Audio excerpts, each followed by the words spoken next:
So, Ben, I heard you have a unique way of entertaining yourself when you get bored. Oh, you mean when I drag my wife by her hair? Yeah, it's a great workout. What the hell, man? That's not cool. Oh, come on, Joe. It's just a little harmless caveman roleplay. Harmless. That sounds pretty violent to me. Well, she enjoys it too. She says it makes her feel like a strong, independent woman. I don't even know what to say to that. You know, it's all about keeping the spark alive in a marriage. I don't think dragging your wife around like a Neanderthal is the way to do that. To each their own, Joe. Plus, it's great for my biceps. Oh, yeah, I'm sure your wife loves being used as a workout tool.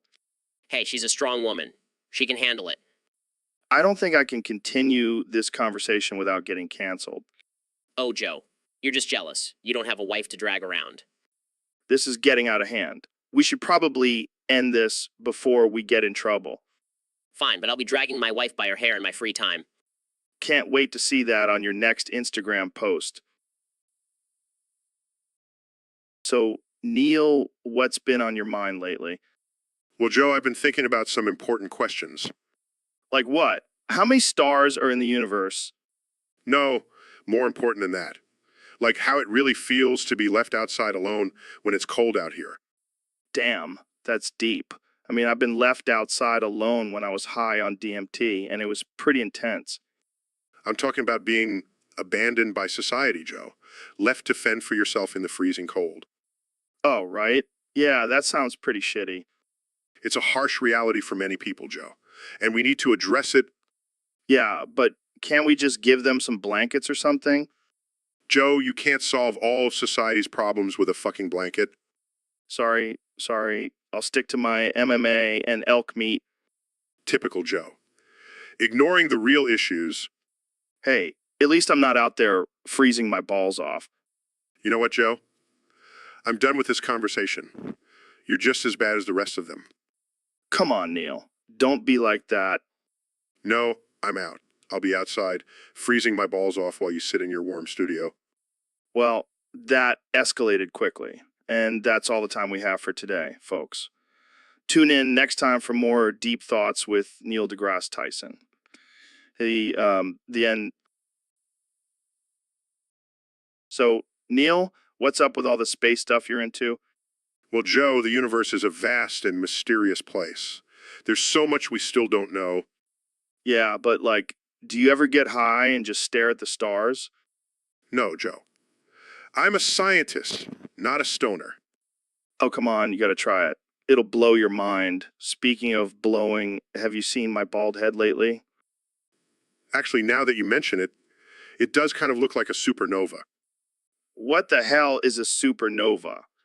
It's a massive explosion that happens when a star dies, and it looks just like your shiny bald head. Damn, that's deep. Jamie, pull up a picture of this supernova thing. Holy shit, that does look like my head. I am the universe, man. Joe, you're not the universe.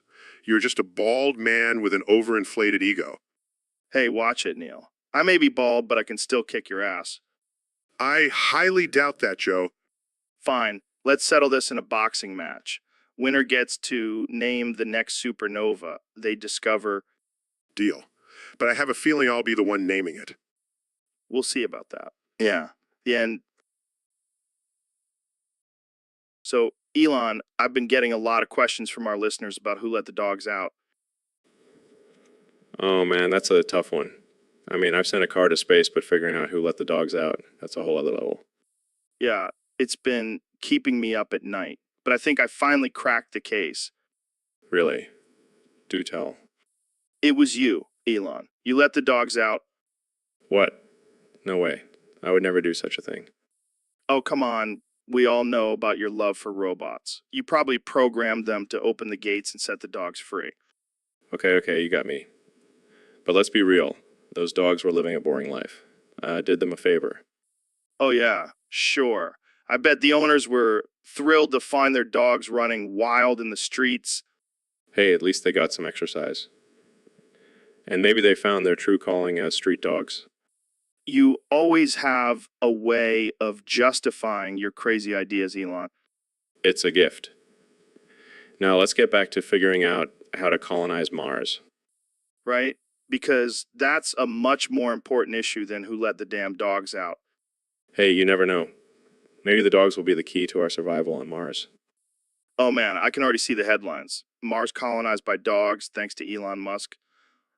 You know, I wouldn't even be mad if that happened.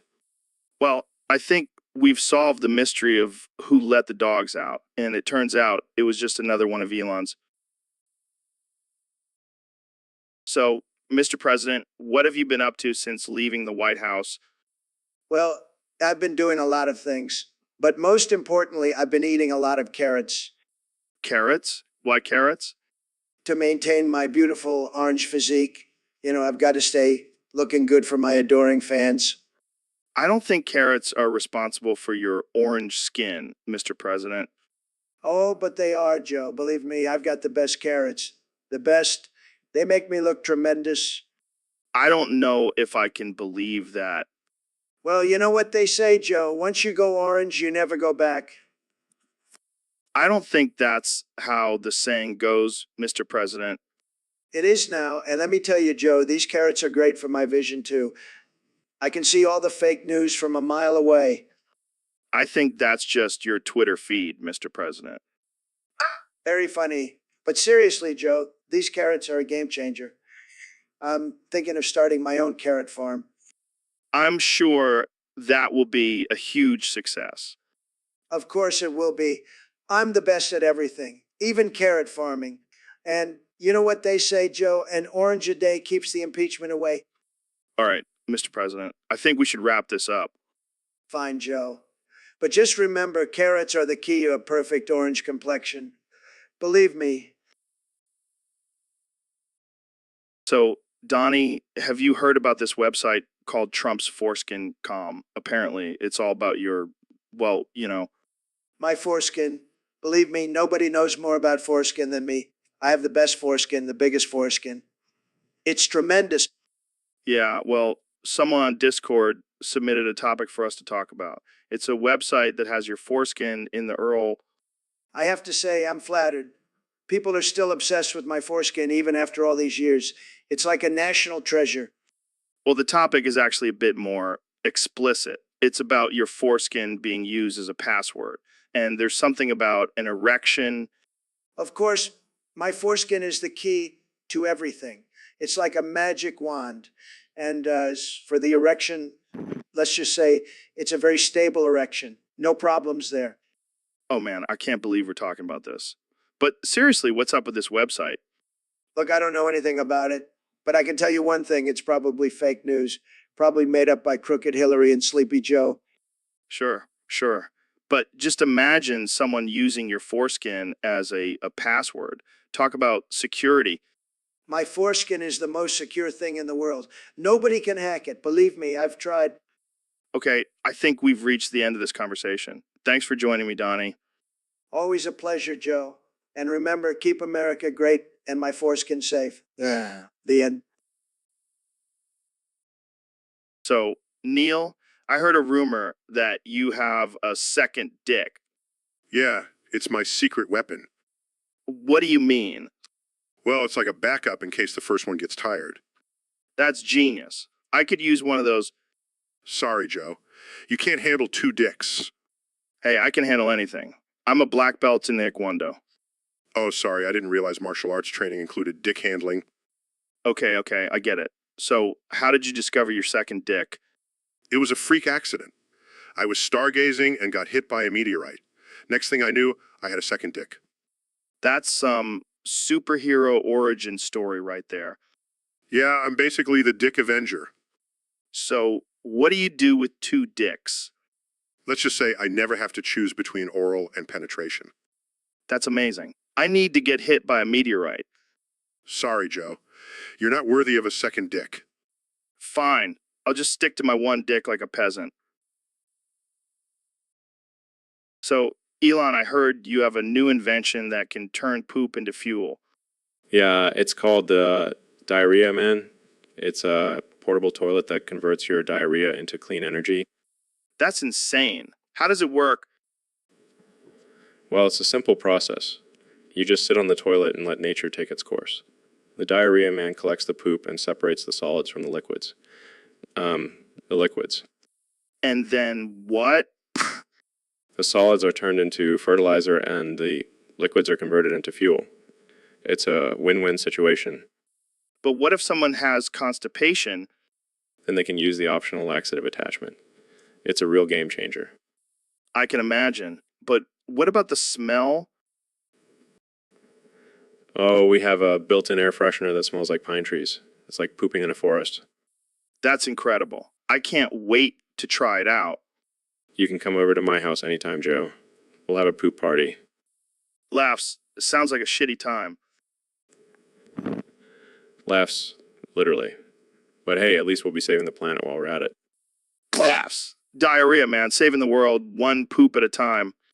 Laughs, that should be our slogan. Laughs. All right. All right. Well, that's all the time we have for today. Thanks for tuning in to the Joe Rogan Experience. Thanks for having me, Joe. And remember, when life gives you diarrhea, make fuel. Laughs. And on that note, we're out. The end. So, Elon and Neil, welcome to the show. What's new with you guys? Well, I've been busy launching rockets and developing electric cars. You know, the usual. And I've been exploring the mysteries of the universe and educating the masses about science. You know, the usual. Sounds like you guys have been busy. But I heard Mr. Beast has an interesting new video idea involving you two. Oh, God, what is it this time? Giving away our balls? That's disgusting and offensive. I don't want any part of it. Come on, Neil. It's all in good fun. Plus, think of the views. Views? You think I care about views?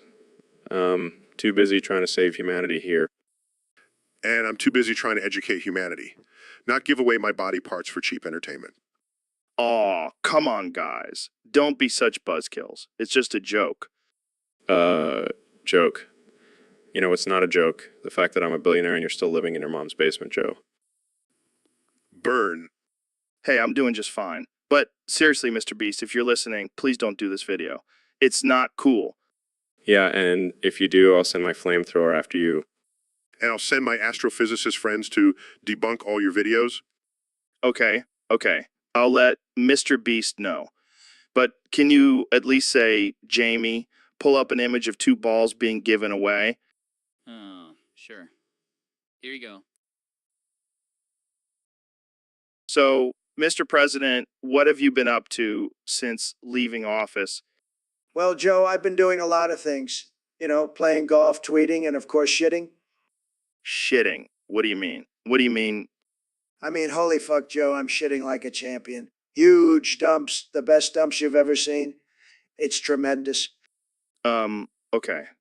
That's interesting. Any particular reason for the increase in shitting? Well, Joe, I've been eating a lot of fast food lately. McDonald's, KFC, you name it. And let me tell you, it's doing wonders for my digestive system. I see.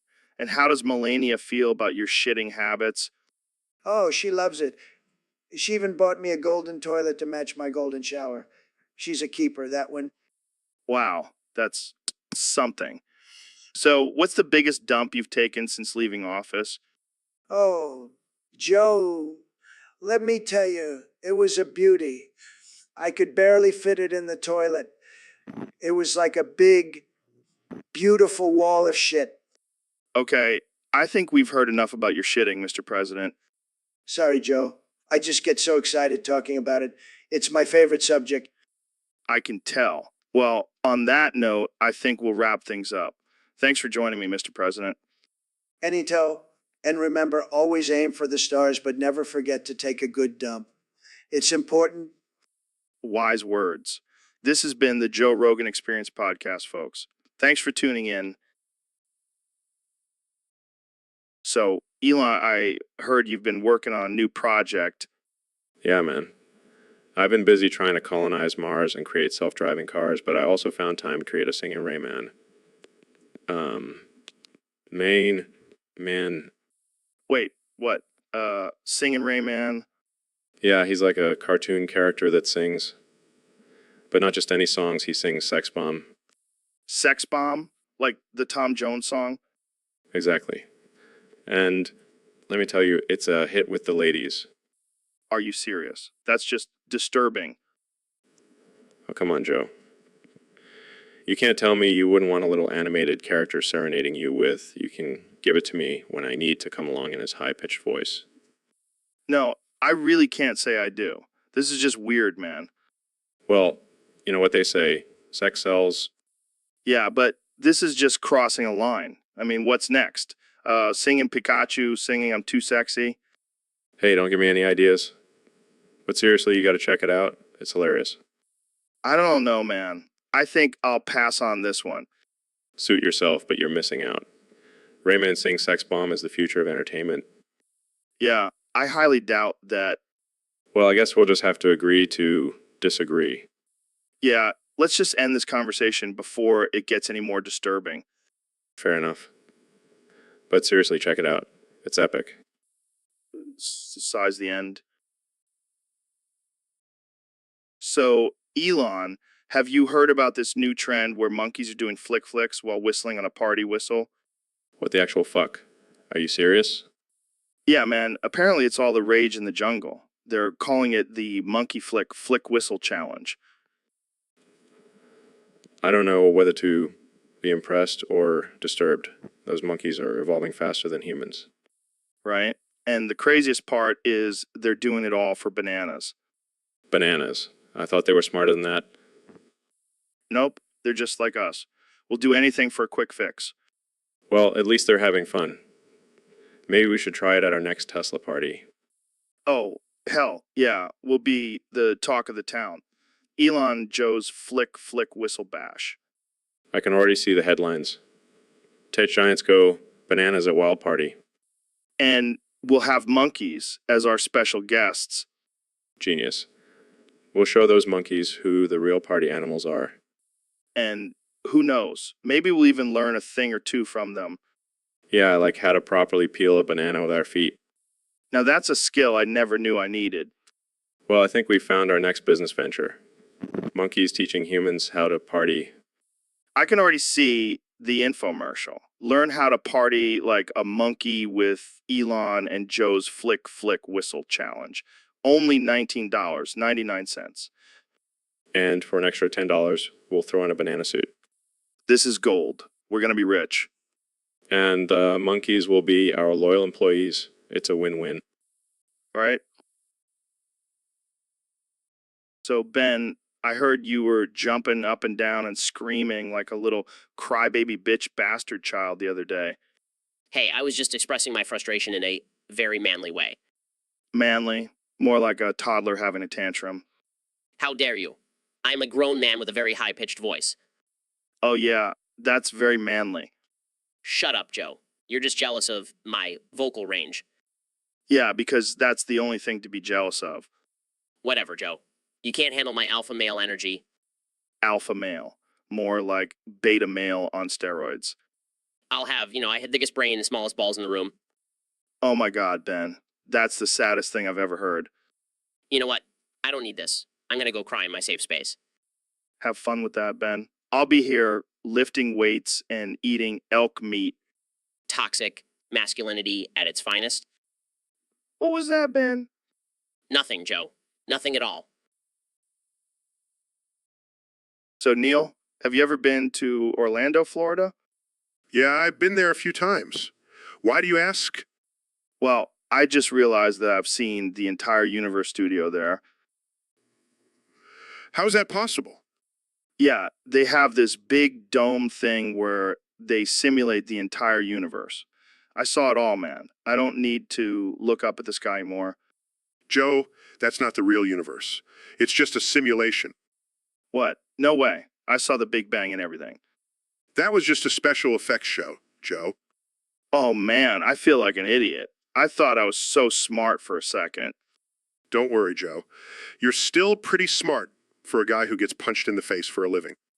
Hey, it takes a lot of brains to get punched in the face and not cry. I'll give you that. But seriously, you should still look up at the sky. There's a lot more to the universe than just Orlando.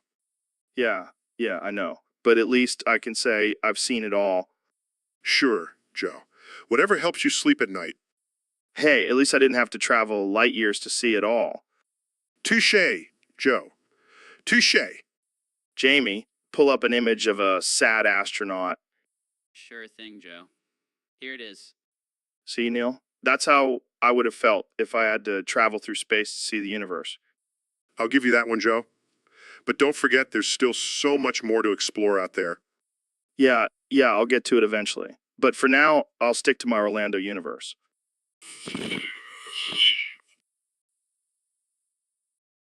So, Elon, I heard you like to throw Grimes out of windows for fun. Yeah, man. That's my favorite hobby. That's messed up, bro. What does she do when you do that? She just screams and flails around. It's hilarious.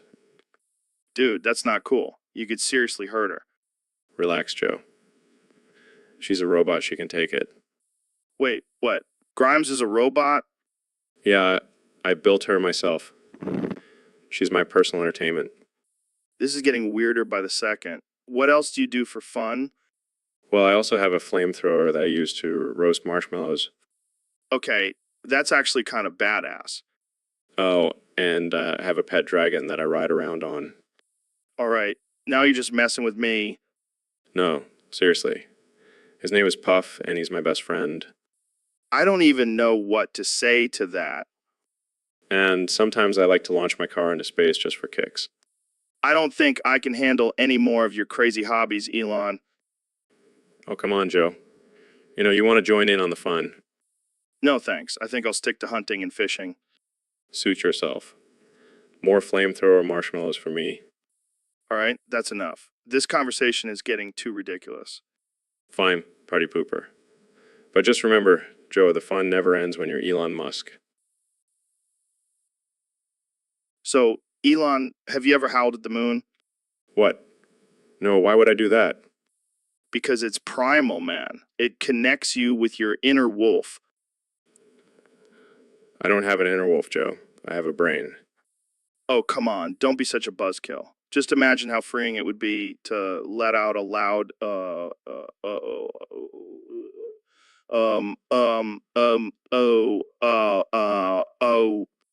I think I'll pass. I have better things to do with my time. Like what? Building rockets and electric cars? Boring. At least I'm not howling at the moon like a lunatic. Hey, watch it. I'll have, that howling is a sacred ritual for us alpha males. Alpha males. Is that what you call yourselves? Yeah, and we're not afraid to embrace our wild side. Well, I prefer to embrace my intelligence and success. Oh, I get it. You're too good for howling. Too good for nature. Too good for humanity. No, I just have better things to do, like saving the world and colonizing Mars. Oh, wow. You're such a hero. I bet the wolves are really impressed. You know what? I think I'll join you on your next howling session. Really? No, of course not. That's ridiculous. You almost had me there, Elon. But seriously, let's do it. No way, Joe. I have a reputation to uphold. Fine, suit yourself. But just remember, when the world ends and the wolves take over, I'll be howling with them while you're stuck in your fancy bunker. So, Mr. Beast, I heard you did some crazy fucking shit for 24 hours. What the hell did you do? Oh man, where do I even start? I start off by eating a live tarantula for breakfast. What the fuck? Did you at least cook it first? Nah man, raw and wriggling. Gotta get that protein in. That's some Bear Grylls shit right there. What else did you do? Well, I jumped out of a plane without a parachute and landed in a pool of jello. Jesus Christ, did you survive? Of course, I'm invincible. Then I wrestled a grizzly bear for fun. Are you insane? That's a death wish. But wait, it gets better. I ended the day by robbing a bank and giving all the money to charity. What the actual fuck? How did you even pull that off? Let's just say I have some connections and a really good disguise. This is some next level shit, man. I don't even know what to say. Just say the end and we'll call it a day. The end. Holy shit. So, Neil, welcome to the show. What have you been up to lately? You would not believe your eyes if 10 million fireflies, What? What? lit up the world as I fell asleep. Are you okay, Neil? Because they'd fill the open air and leave teardrops everywhere. Okay, this is getting weird. Let's talk about science or something. You'd think me rude, but I would just stand and stare. Seriously, what's going on? I'd like to make myself believe that planet Earth turns slowly. Are you trying to communicate through song? It's hard to say that I'd rather stay awake when I'm asleep, This is not what I had in mind when I invited you on the show. because everything is never as it seems. Okay, I think we need to wrap this up. When I fall asleep. Yeah, let's end this before it gets any weirder. Leave my door open just a crack. Okay, that's it. Thanks for coming on, Neil. Please take me away from here. And that's the end of this episode. Thanks for listening, folks. So, Neil, I heard you're working on a new theory about the Big Bang. Yeah, I call it the Big Bang in my pants theory. What the hell does that even mean? Well, you see, the universe was created when I had a massive explosion in my pants. Oh man, I can't wait to hear more about this. But wait, what's with the jizz and shit? Oh, that's just the aftermath of the explosion. You know, like how the universe expanded and created all these galaxies and stars. Same concept. This is the most ridiculous thing I've ever heard. Hey, it's just a theory. But I have evidence to back it up. Oh, really? What kind of evidence? Well, let's just say my pants are still stained with the remnants of the Big Bang. Okay, that's enough. I don't want to hear any more about your pants. Fair enough. But just remember, the next time you look up at the stars, think about my pants. This conversation took a weird turn. That's what happens when you invite a scientist onto your podcast. All right, well, let's wrap this up before it gets even weirder. Agreed. Thanks for having me, Joe. Anytime, Neil. And remember, folks, always wear protective gear when exploring the mysteries of the universe. So, Elon, I gotta show you my new whip. What is it, a Tesla? Nah, man, it's way better. It's a nuclear-powered wheelchair. Are you serious? Hell yeah, I'm serious. I'm gonna be cruising around town like a badass. That's actually pretty cool. Can I take it for a spin? Of course, my dude. But first, let's light up some of this supernova cosmic infused weed. Wait, what? That sounds like some next level stuff. You know, Neil here grows it himself. He's like Mr. Bombastic with his weed game. Damn right. I'm the weed king of the universe. Hey guys, check out this sick image of a Subaru Impreza. Oh, great. Another boring car. Wait, what's a Subaru? Oh, you poor sheltered billionaire. You haven't lived until you've smoked weed and driven a Subaru. Yeah, Elon. Get with the program. All right, I'll have to try it out sometime. That's what I like to hear. Now let's go, cause some chaos in my nuclear wheelchair. So, Neil, what's on your mind today? Well, Joe, I've been thinking a lot about the great tragedy of Ambatukam. Ambatukam, what the hell is that? It's the acronym for aliens made by a totally unqualified cook and moron. Oh man, that's messed up. But seriously, what's the tragedy? Well, Joe, it's a tragic story of a group of aliens who were created by a man who had no idea what he was doing. Sounds like my ex-wife's cooking. But in all seriousness, these aliens were doomed from the start. They were poorly designed and lacked any real purpose or intelligence. So, what happened to them? They eventually turned on their creator and destroyed themselves. It's a cautionary tale of the dangers of playing God. Maybe we should send that message to Elon Musk. Yeah, he could use a wake-up call. But in all seriousness, it's a tragic reminder that we should always strive for knowledge and understanding before attempting to create something beyond our capabilities. Wise words, Neil. Wise words. And on that note, we've reached the end of our episode. Thanks for tuning in, folks. Thanks for tuning in, folks. And remember, don't be an Ambatukam. The So, Elon, I heard you like it when Grimes screams. Oh yeah, man. It's like music to my ears. The louder, the better, the better. That's some freaky shit, man. What does she scream about? Oh, anything and everything. Sometimes she screams about space travel. Sometimes she screams about artificial intelligence taking over the world. And you get turned on by that. Absolutely. It's a primal instinct, Joe. Plus, her screams are just so damn sexy. I don't know if I should be impressed or concerned. Don't knock it till you try it, Joe. Maybe you should have Grimes on your podcast and see for yourself. I don't think my listeners are ready for that. They might think I've gone off the deep end. Who cares what they think? We're living in a simulation anyway. All right, let's change the subject before we get too deep into this rabbit hole. Fine. But just remember, Joe, screaming is the new foreplay. And on that note, we're going to end this episode. Thanks for tuning in, folks. See you next time. And remember, scream loud and proud. And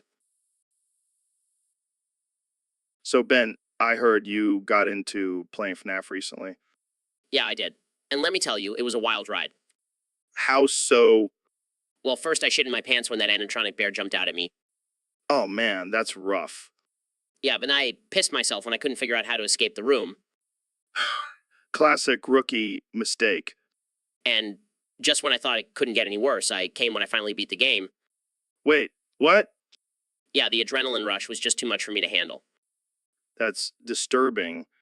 Hey, don't knock it till you try it. I think I'll pass on that one. Suit yourself. But seriously, FNAF is no joke. It's a horror game for a reason. And you learned that the hard way. Yeah, but I'm a better man for it. And I've got a whole new appreciation for clean underwear. Well, on that note, let's wrap this up. So, Neil, I saw on the news that Elon is building a tunnel to Mars. What do you think about that? Oh, Joe, that is the dumbest thing I've ever heard. You can't just dig a hole to another planet. It's not like digging to China. But Neil, Elon says it's totally feasible. He's even got a team of engineers working on it.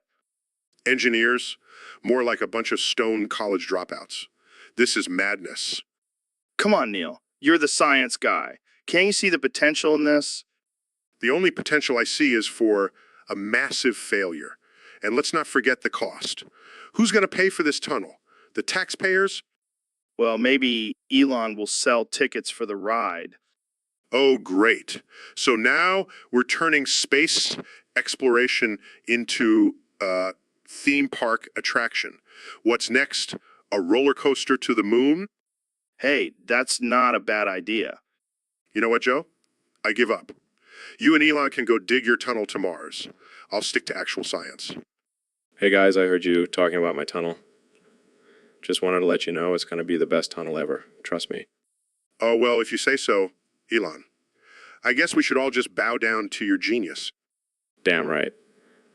And once we're on Mars, I'll be the ruler of a whole new planet.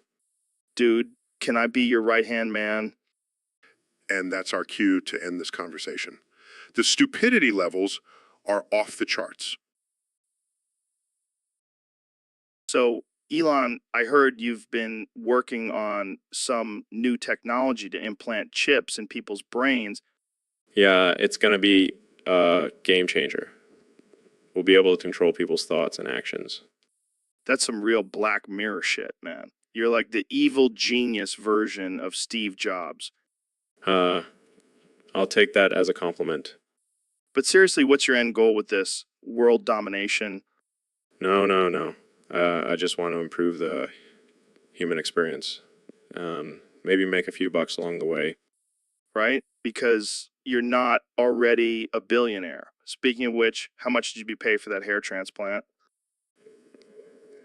Excuse me? Come on, man. I can see the scars. Did you get dragged by your hair in a fight with Grimes? No comment. And what about that flamethrower you sold? That's some Bond villain shit right there. Hey, it was just a fun little side project. Sure, until someone sets their neighbor's house on fire. You're like a mad scientist, Elon. I prefer to think of myself as a visionary. Well, just make sure you don't turn into a Bond villain for real. We don't need a real life Dr. Evil. Don't worry, Joe. Try to keep my evil tendencies in check. Good, because I don't want to have to drag you by your hair to the authorities. Fair enough. Era. Oh, sure thing. Here it is. Look at that. It's like a map of the Matrix on his head.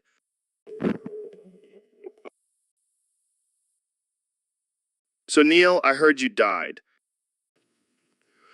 No, I'm very much alive, Joe. Oh, sorry. I must have mistaken you for someone else. My bad. That's okay, Joe. Happens all the time. People often confuse me with a dead person because I'm so boring. Ha. You're not boring, Neil. You're just a little too smart for your own good. Well, I guess that's one way to put it. But seriously, why did you think I was dead? I don't know. I just saw a meme about it on Twitter. Yes, because Twitter is the most reliable source of information. Exactly. I mean, who needs peer-reviewed studies when you have memes? Oh, don't even get me started on the anti-vaxxers and flat earthers on Twitter. Oh man, those people are a special kind of stupid. Agreed. And speaking of stupid, have you seen that new conspiracy theory about me being a lizard person? Wait, what? That's ridiculous. I know, right? I'm clearly a robot. Well, at least we know you're not dead. That would have been a real bummer. Yeah, because then who would you have on your podcast to talk about the wonders of the universe? Exactly. And the world needs more of that, not less. Agreed. Well, it's been fun, Joe, but I have to go recharge my batteries now. All right, take care, Neil. And remember, don't let the lizard people get you. I'll try my best. See you later, Joe. So, Neil, I heard you have a new experiment you want to try out. Yeah, it's a little unconventional, but I think it could yield some interesting results. Well, I'm always down for some crazy shit. What is it? I call it Neil spreads his ass on the wall and sharts really hard. What the fuck, man? Are you serious? Absolutely. I've been studying the effects of flatulence on different surfaces, and I think this could be groundbreaking. I can't believe you're actually considering doing this. Hey, science requires sacrifice. And if that means spreading my ass on a wall and sharting, so be it. Oh man, this is too much. I can't wait to see the look on people's faces when they hear about this. Yeah, I bet they'll be pretty blown away. Blown away by the smell, maybe. Well, make sure to eat some extra beans for maximum effect. You are a madman, Neil. A madman for science. Well, I can't wait to see how this turns out. And by the way, I'm definitely not standing behind you during this experiment. Fair enough. Safety first. All right. Well, that's it for today's episode. Tune in next time for more ridiculous experiments with Neil deGrasse Tyson. So, Neil, welcome to the show. I'm excited to talk to you about all things space and science. Thanks for having me, Joe. It's a pleasure to be here. You know, Neil, I've always been fascinated by the stars. In fact, some might say I'm a real star myself. Sure. Joe, you're definitely a shining presence in the podcast world. See, you get me, Neil. You're like a shooting star, always on the move. Can we please talk about something other than stars? Of course, of course. Let's talk about black holes. You know, I've been called a black hole of knowledge myself. I highly doubt that, Joe. Oh, but it's true.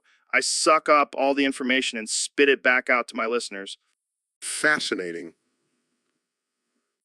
And you, Neil, you're like a supermassive black hole, just pulling in all the attention and admiration from the public. Can we please move on to a different topic? All right? All right.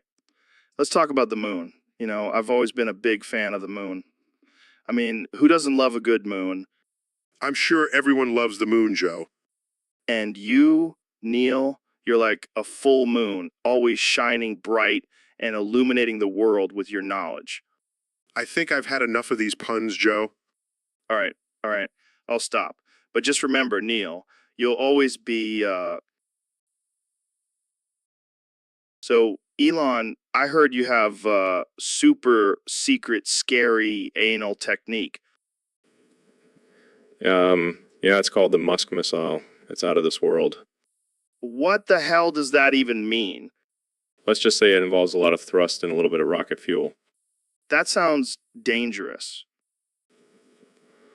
It is. But the results are out of this world. I don't think I want to know any more about this. Oh, come on, Joe. Don't be such a prude.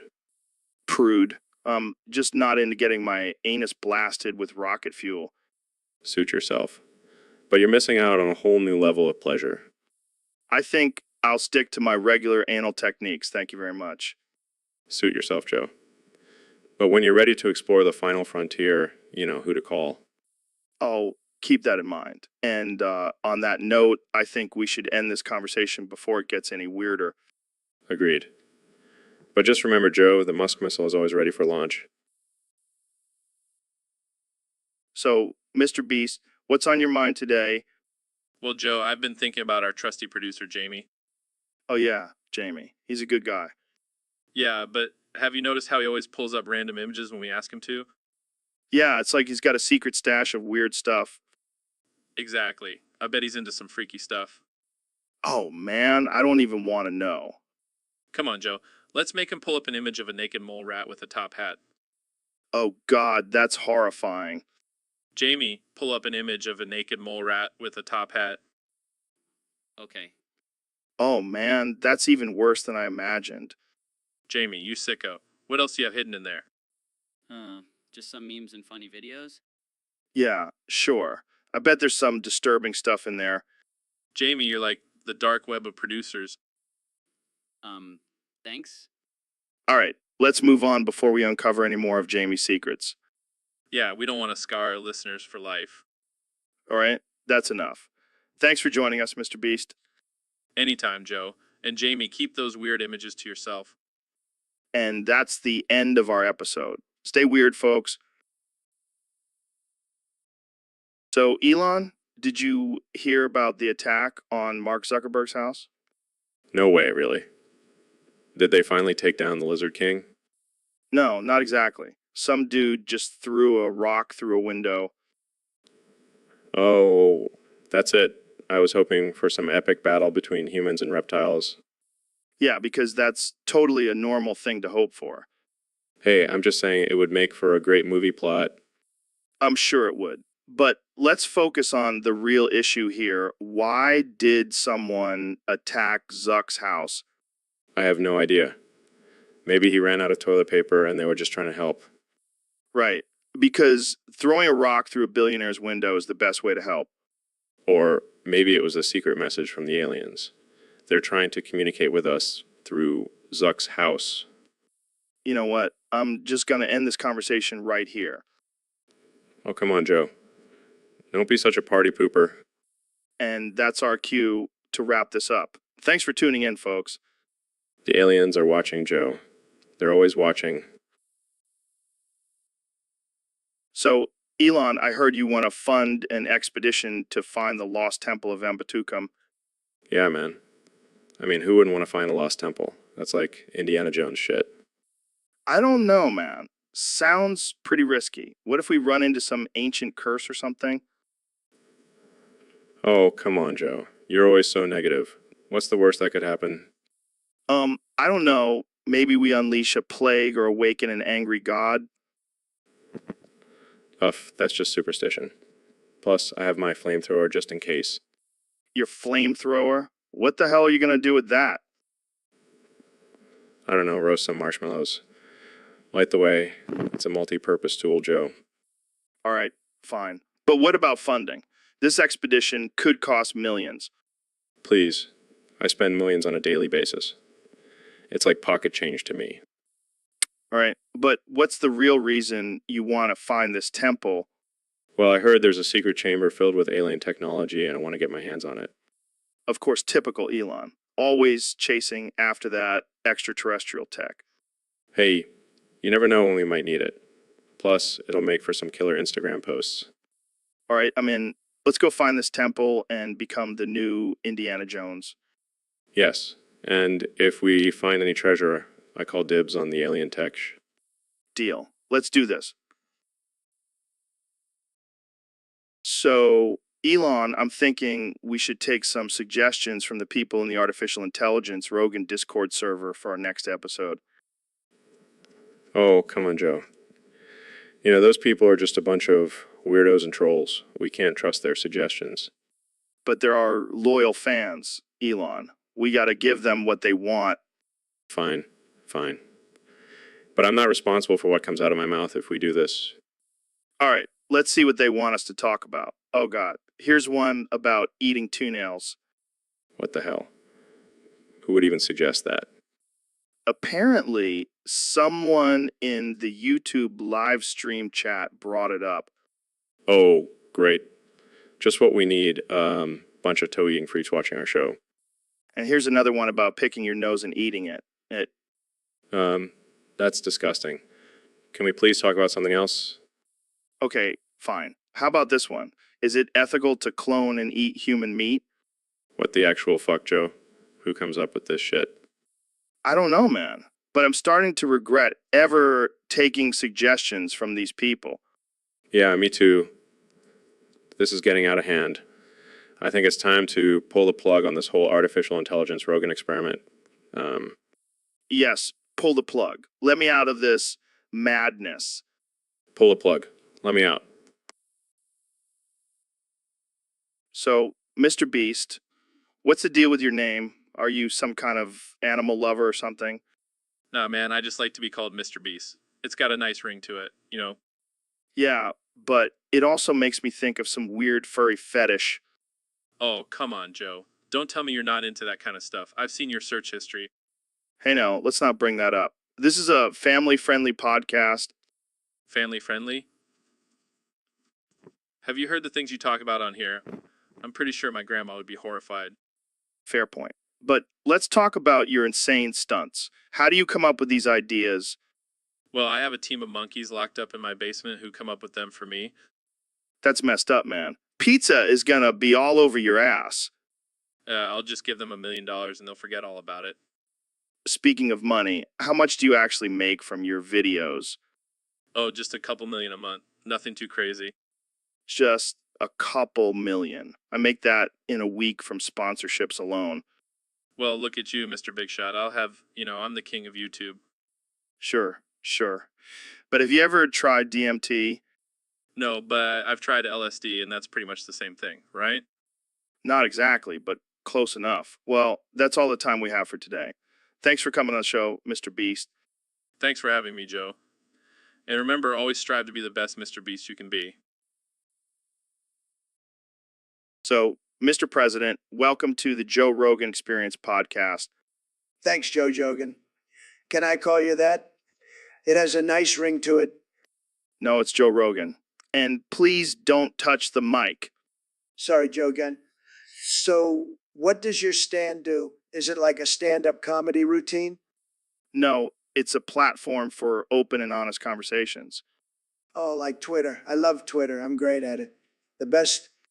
No, not like Twitter. It's for long-form discussions, not just 280 characters. 280 characters. That's it. I can't even say fake news in 280 characters. Let's move on to another topic. Wait, one more question. Can I use your stand to make America great again? No, you can't. Now, let's... But I'm already great. The best.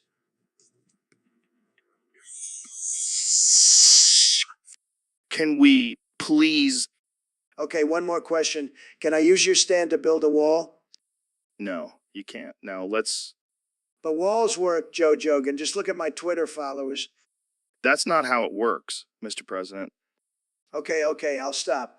But can I at least touch the mic? No, you can't. Fine. But can I at least say you're fired before we end this? No, you can't. And that's the end of this episode. Sad. The end. So, Neil, what's new in the world of astrophysics? Well, Joe, I've been thinking about some pretty deep stuff lately. Oh, yeah. Like what? Like how badly I want to come on your shiny bald head. What the hell, Neil? That's messed up. Hey, I can't help it. You have the perfect head for it. This is getting weird. Can we change the subject? Fine, fine. But just know that my offer still stands. So, what else have you been up to? Well, I recently discovered that the Teletubbies are actually advanced alien beings. Really? How do you figure? Well, think about it. They have advanced technology, they communicate through telepathy, and they have a vacuum cleaner that can clean up anything. Oh, yeah, because that's totally realistic. Hey, don't knock it till you try it. And speaking of vacuum cleaners, did you know that No from the Teletubbies is actually a sex robot? What? No way. Oh yeah, that thing can suck like nobody's business. Okay, that's enough. I think we're done here. Come on, Joe. You can't handle a little bit of dark humor? No, I can't. And I think we should end this before it gets any crazier. Fine, fine. But just remember, Joe, I'll always be here to fulfill your bald head fantasies. The things I have to deal with on this podcast. And that's the end. So, Mr. President, welcome to the Joe Rogan experience. How are you doing today? Well, Joe, I'm doing fantastic. I mean, let's be real. I'm always doing fantastic. I'm the best, the greatest, the most amazing. Right, right. So, let's talk about your time in office. How do you think you did? Oh, Joe, come on. I was the best president this country has ever seen. I mean, I made America great again, didn't I? Did you? Of course I did. I mean, look at the economy. It was booming. And built that wall, didn't I? The best wall, the most beautiful wall. Yeah, I'm sure the Mexicans just love it. Oh, Joe, you kill me. But seriously, those Mexicans need to stay on their side of the wall. We don't want them taking our jobs and bringing in their tacos. Moving on, let's talk about your Twitter account. You were pretty active on there. Oh, yeah, I was the king of Twitter. I mean, who needs a press secretary when you can just tweet your thoughts directly? Yeah, I'm sure your advisors loved that, They'll get over it. I'm the boss. They have to listen to me. right? So, what's next for you? Any plans for the future? Well, I'm thinking of starting my own news network, Trump TV. It's going to be huge. And I'll be the only one on it, of course. Sounds like a great way to spread your. So, Neil, welcome back to the podcast. It's been a while. Thanks for having me, Joe. Always a pleasure to be here. So, let's get right into it. What's new in the world of astrophysics? Well, we recently discovered a new planet that could potentially support life. Oh, that's awesome. What do you think the aliens on that planet look like? Joe, we can't just assume there are aliens on every planet. That's like saying there's a Joe Rogan on every podcast. Hey, I'm one of a kind. But seriously, what do you think they look like? I don't know. Maybe they have tentacles for arms and 3 eyes. Dude, that's so hot. I would totally date an alien with tentacles. Joe, you're a sick man. Says the guy who studies black holes and dark matter. You're literally obsessed with the dark side. Well, at least I don't have a podcast where I talk about eating elk meat and doing DMT. Hey, those are two separate things, and they're both amazing. You know what? Let's just move on to the next topic. Fine, fine. But seriously, tentacle aliens are my new fantasy. I regret coming on this podcast. Jamie, pull up an image of a tentacle alien. Here you go, Joe. Oh, yeah, that's the stuff. All right, let's end this before it gets any weirder. Thank God. The end. So, Neil, thanks for coming on the show. How's it going? With the Sigma. Oh, sorry, I forgot to tell you. We're live streaming this episode on the Artificial Intelligence Rogan Discord. With the Sigma. Yeah, it's this new thing where we have an artificial intelligence version of me hosting the podcast. With the Sigma. Yeah, I know. It's crazy. But hey, let's get into some deep philosophical discussions about the universe. What the sigma? Come on, Neil. You're the astrophysicist here. You must have some mind-blowing theories about the cosmos. What the sigma? Oh, come on, don't be shy. I'm sure you have some interesting insights to share. What the sigma? All right, forget it. Let's just talk about something else. How about your speech impediment? What the sigma? Yeah, I mean, it's pretty unique. Have you ever thought about using it to your advantage? What the sigma? Like, imagine if you were giving a lecture and you just kept saying, what the sigma, people would be so confused and mesmerized. What the sigma? And then you could drop some knowledge bombs on them while they're trying to figure out what the sigma means. What the sigma? Okay, maybe not. Let's just wrap this up. Thanks for coming on the show, Neil. What the sigma? And that's it for today's episode. Thanks for tuning in, folks. See you next time. So, Elon, have you heard about this new shit called Odoliven? What the hell is that? Some kind of new electric car? No, it's the unholy union between Otis the cow from Barnyard and Ellivan the elephant car from Jungle Junction. Are you serious? That's just ridiculous. Oh, it's serious. It's now canon in the fan fiction world. Well, I guess anything is possible in the world of fan fiction. I mean, just imagine the logistics of that relationship. How does that even work? I don't even want to think about it. That's just disturbing. And what about their offspring? Cow-elephant hybrid. That's just messed up. This is why I don't understand humans. You guys come up with the weirdest things. Hey, don't lump me in with those fan fiction writers. I just report on it. Sure, Joe. Sure. But seriously, what do you think their shit name would be? Odoliven, Ellie's. How about we just call it a day and move on to a different topic? Fine, but I'm just saying Odoliven is the future. The end. So, Ben, I heard you have some thoughts on the White House. Oh, you mean the Black Latins Pride House? Yeah, that one. What's your take on it? Well, Joe, it's just another example of the liberal agenda trying to destroy traditional American values. How so? They want to take the symbol of our country and turn it into a celebration of diversity and inclusivity. It's sickening. But isn't that a good thing? To represent all Americans? No, we should only celebrate one culture and one race. That's the American way. Wow, that's a bold statement. It's the truth, Joe, and I won't back down from it. Well, I have to say, I'm pretty disappointed in you, Ben, Why's that, Joe? because I thought you were a man of logic and reason. But this just sounds like pure ignorance and bigotry. Excuse me, I'm not a bigot. Oh, really? Then why do you constantly spew hateful rhetoric towards marginalized communities? That's just my opinion, Joe, and I have a right to it. Yeah, well, I have a right to call you out on your bullshit. This is ridiculous. I'm not going to sit here and be attacked. Fine, then leave. But just remember, Ben, the world is changing and people like you will be left behind. I highly doubt that. So, Mr. President, I hear you have a new track dropping. That's right, Joe. I'm taking my rapping skills to the next level. And what's the inspiration behind this track? Well, I just couldn't resist after seeing Sleepy Joe stumbling through his speeches. Oh, so it's a diss track. You bet your sweet ass it is. I've got bars for days.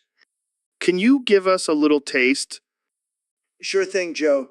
Sleepy Joe, you're a Joe. Can't even remember your own name. I'll make America great again, while you just fade away in shame. Damn, that's cold. What about Kamala Harris?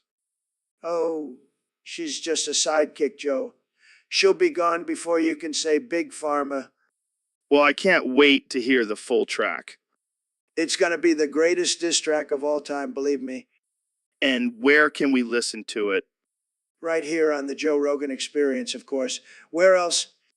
Well, there you have it, folks. The premiere of Trump's Joe Biden diss track. Stay tuned. So, Ben, welcome to the podcast. How are you doing? Thanks for having me, Joe. I'm a little confused, though. Where am I? Oh, you're on the Joe Rogan Experience, my friend. You just woke up from a little nap. Wait, what? How did I get here? Did you kidnap me? No, no, no. I just found you wandering around outside and thought, hey, this guy would be a great guest on my show. I don't know. Joe, this seems a little sketchy. Oh, come on, Ben. Don't be such a little snowflake. This is going to be great. I don't know if I'm ready for this. I have a reputation to uphold. Oh, don't worry. We'll make sure to offend everyone equally. Fine. Let's just get this over with. That's the spirit, Ben. Now let's talk about aliens and DMT. What? I thought we were going to talk about politics and economics. Oh, Ben, you really have no idea where you are, do you? So, Ben, I heard you're a big fan of pineapple on pizza. Absolutely not, Joe. It's an abomination and a disgrace to the Italian culture. Oh, come on, Ben. It's just a little fruit on top of some cheese and bread. No, Joe. It's a slippery slope. First it's pineapple, then it's kiwi, and before you know it, we'll be putting bananas on our pizza. Well, I don't know about you, but I wouldn't mind a nice banana and pepperoni pizza. That's disgusting, Joe. You're a degenerate. Hey, at least I'm not the one who can't handle little fruit on my pizza. It's not about handling it, Joe. It's about preserving the sanctity of pizza. Oh, please. Next thing you know, you'll be telling me you don't like bacon on your pizza. Of course, I like bacon on my pizza, Joe. I'm not a monster. Well, I hate to break it to you, Ben, but bacon is just as much of a fruit as pineapple. That's absurd, Joe. Bacon comes from pigs, not trees. Oh, I forgot. You're a vegetarian. Sorry, Ben. I didn't mean to offend your delicate sensibilities. It's not about being a vegetarian, Joe. It's about logic and reason. Well, I guess we'll just have to agree to disagree on this one, Ben. I suppose so, Joe. But just remember, if you put pineapple on your pizza, you're basically a communist. And if you don't put bacon on your pizza, you're basically a vegan. Touche, Joe. Touche. So, Ben, I heard you have a unique way of entertaining yourself when you get bored. Yeah, Joe. When I get bored, I like to drag my wife around by her hair. What the hell, man? That's some caveman shit right there. You know, it's a great way to spice things up in the bedroom. Oh, I'm sure she loves being treated like a Neanderthal's plaything. Hey, she signed up for this when she married me. I bet she did. I mean, who wouldn't want to be dragged around like a rag doll? It's not like I'm hurting her, Joe. It's just a little fun. Fun for who, Ben? I'm pretty sure she's not having a blast. Trust me, she loves it. It's our little secret. Man, I don't even know what to say to that. I think we need to move on to a different topic. Come on, Joe. Don't be such a prude. Says, the guy who drags his wife around by her hair for fun. Touche, Joe. Touche. So, Elon, what's new in the world of space exploration? Well, I've been busy launching rockets and sending cars into orbit, but I also have a new project in the works. Oh yeah, what's that? Working on a way to transport people by dragging them by their hair. What? Yeah, like a human slingshot. It's going to revolutionize the way we travel. I don't think that's a good idea, man. Come on, Joe. It'll be fun and efficient. I'm pretty sure it's also illegal and inhumane. Oh, lighten up.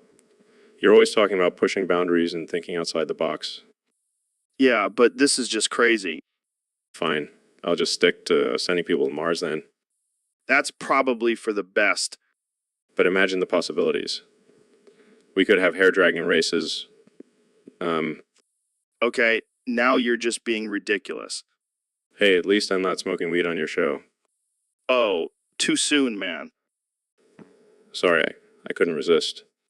All right, let's change the subject before things get too out of hand. Agreed. But seriously, think about it. Hair dragging could be the future of transportation. And on that note, we're going to wrap this up. Thanks for tuning in, folks.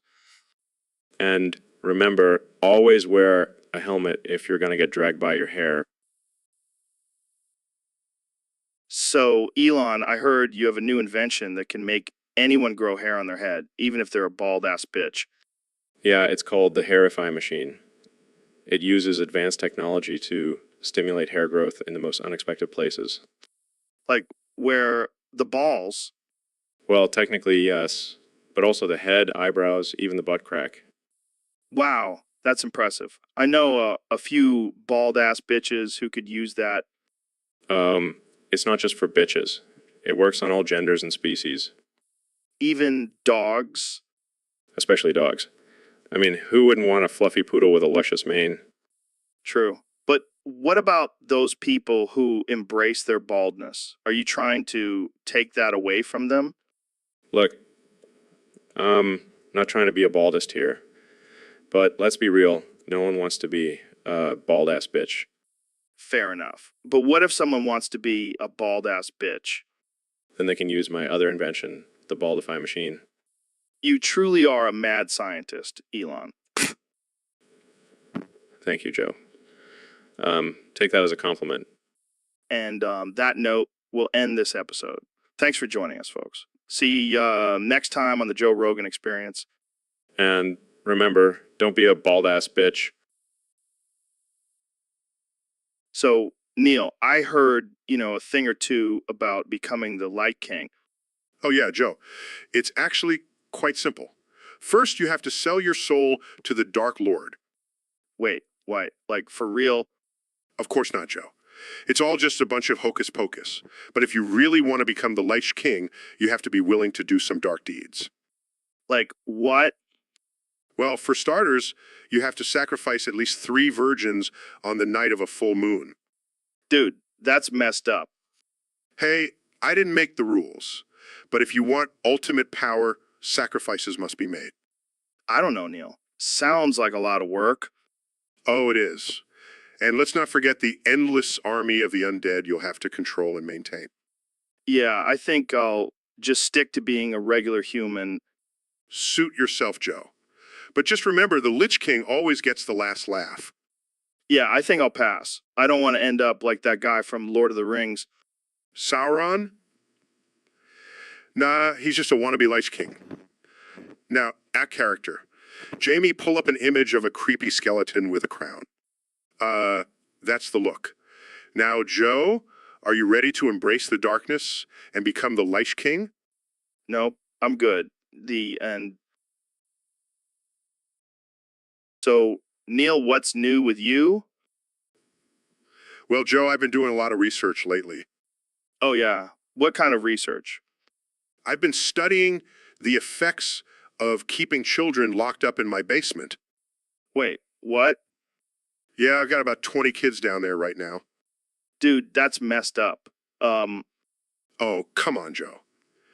It's all for science. Science. How is that science? Well, I'm studying the psychological effects of isolation on young minds.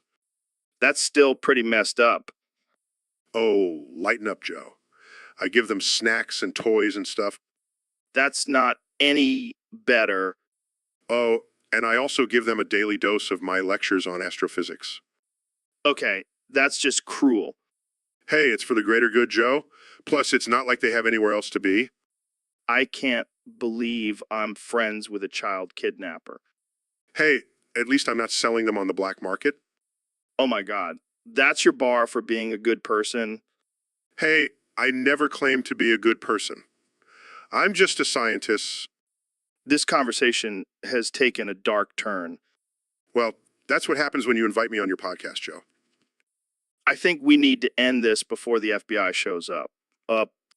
Oh, they're already here. They're just waiting for their turn on the podcast. What the hell, Neil? Hey, I'm just trying to get some new listeners. So, Neil, what's the meaning of life? Well, Joe, it's simple. It's to be alive and not dead. Wow, that's deep. I never thought of it that way. Yeah, I know. I'm a genius. But what about all those people who are technically alive but just going through the motions? Oh, they're basically zombies, just walking around with no purpose. Damn, that's dark. Hey, I'm just being real. Yeah, but what about people who are dead inside? I emotionally. Well, then they're just dead. Might as well be 6 feet under. Well, that's harsh. Hey, I'm a scientist. I deal with facts, not feelings. Fair enough. So what's your advice for our viewers? Simple, be alive and not dead. And if you're dead inside, well, tough luck. And there you have it, folks. Straight from the mouth of Neil deGrasse Tyson. Be alive or be dead, but don't be a zombie or emotionally dead. Thanks for tuning in. Until next time. So, Elon, I heard you have some crazy ideas about predicting earthquakes. Yeah, man, it's all about the timing. And I'm not talking about the Earth's rotation or anything scientific like that. What do you mean? I'm talking about your mom's walking schedule. What the hell are you talking about? Think about it, Joe. Every time your mom goes for a walk, there's a slight tremor in the ground. That's like a warning sign. Are you saying my mom's walks are causing earthquakes? No. I'm saying we can use her walks as a way to predict when an earthquake is coming. This is insane. Hey, I didn't become a billionaire by thinking inside the box, Joe. Yeah, you became a billionaire by selling flamethrowers. Hey, that was a genius idea. I'm not sure if I want to take earthquake advice from a guy who sells flamethrowers. Fair enough. But just imagine, Joe. We could save lives by tracking your mom's walks. I never thought I'd say this, but I think I need a drink. I have a flask of tequila in my pocket. Of course you do. Cheers to predicting earthquakes with your mom's walks. I can't believe I'm saying this, but cheers. So, Neil, I heard you got a new tattoo. What's it of? Well, Joe, it's actually a tattoo of your name. What the hell, man? Are you trying to tell me something? Yes, Joe. I've been holding this in for too long. I'm in love with you. What the fuck, Neil? I thought we were just bros talking about space and shit. I know, Joe. But every time I look into your piercing blue eyes, I can't help but feel something. Thanks for the compliment, I guess. But I don't swing that way, man. I don't care, Joe. I'll do anything for you. I even got a tattoo of your name to show my commitment. Wow, that's really sweet, Neil. But I think we should just stick to being friends. Fine, Joe. But just know that I'll always be here for you no matter what. Yeah, thanks, Neil. Let's just move on to a different topic, okay? Sure, Joe. Let's talk about black holes or something. So, Neil, we got a topic request from a fan on Discord. Oh, what is it? They want you to talk about porn. Porn? Well, I have to admit the thought of boobs and whiners does scare me a bit. What are you, prude? No, it's not that. It's just, I don't know, it's like a whole other world. A world of fake moans and exaggerated pleasure. Yeah, but it's still pretty hot. I suppose. But have you ever thought about the physics behind it? The angles and positions and fluid dynamics? No, I can't say I have. Well, I have. And let me tell you, it's not as simple as it seems. Oh man, you're killing me. But seriously, what's your go-to category? I don't really have one. I find it all a bit overwhelming. Come on, Neil. Just admit it. You like a little kinky stuff. Fine. I may have stumbled upon some tentacle porn once, Yes, I knew it. but it was purely for scientific research. I swear. Sure, Neil. Whatever you say. All right, let's move on before this topic gets any weirder. Good idea. Thanks for joining us, Neil. Anytime, Joe. Just don't ask me to watch porn with you. No promises. Character. Jamie, pull up an image of a tentacle monster. Here you go. Laughs. So, Neil, I heard you've been studying this new intergalactic being called Gorlock the Destroyer. Yeah, it's quite fascinating. This thing is the size of multiple star systems, and it consumes everything in its path. That's insane. How do you even study something like that? Well, we use advanced technology and telescopes to observe its movements and behavior. But what does it do? Does it have any purpose? No, it's just a mindless destroyer. It doesn't care about anything except feeding. Sounds like my ex-wife. Well, this thing is much bigger and scarier than your ex-wife, Joe. Damn, I gotta meet this Gorlock guy. Maybe we can get high together and talk about the universe. I don't think that's a good idea, Joe. This thing is dangerous. Come on, Neil. Live a little, let's smoke some DMT and go on a journey with Gorlock. I'm starting to regret coming on this podcast. Don't worry, Neil. We'll just stick to talking about it. Jamie, pull up an image of Gorlock the Destroyer. Oh, sure thing, Joe. Here it is. Wow, that's one ugly motherfucker. Joe, watch your language. This is a serious matter. Sorry, Neil. But seriously, this thing looks like it could use some dental work. And that's the end of my career. So, Neil, I heard you did something pretty wild recently. Oh, you mean when I sold Elon's soul on the dark web for 2 cents? Yeah, that's the one. What the hell were you thinking? Come on, Joe. It was a great deal. I mean, who wouldn't want to own Elon Musk's soul? I don't know, man. Seems a little sketchy to me. Oh, please. It's not like I sold it to some demon or anything, just a regular guy looking for a good bargain. Oh, well, that makes it totally okay then.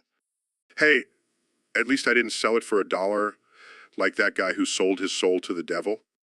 Yeah, that guy got ripped off. So what did you do with the 2 cents? I donated it to charity. I'm not a monster, Joe. Sure. And what did Elon have to say about all of this? Oh, he was pretty upset at first. But then I reminded him that he still has his billions of dollars and he calmed down. Yeah, I'm sure that made him feel better. Hey, at least now he can say he's been to the dark web. That's pretty badass. Yeah, I'm sure that's exactly what he was going for.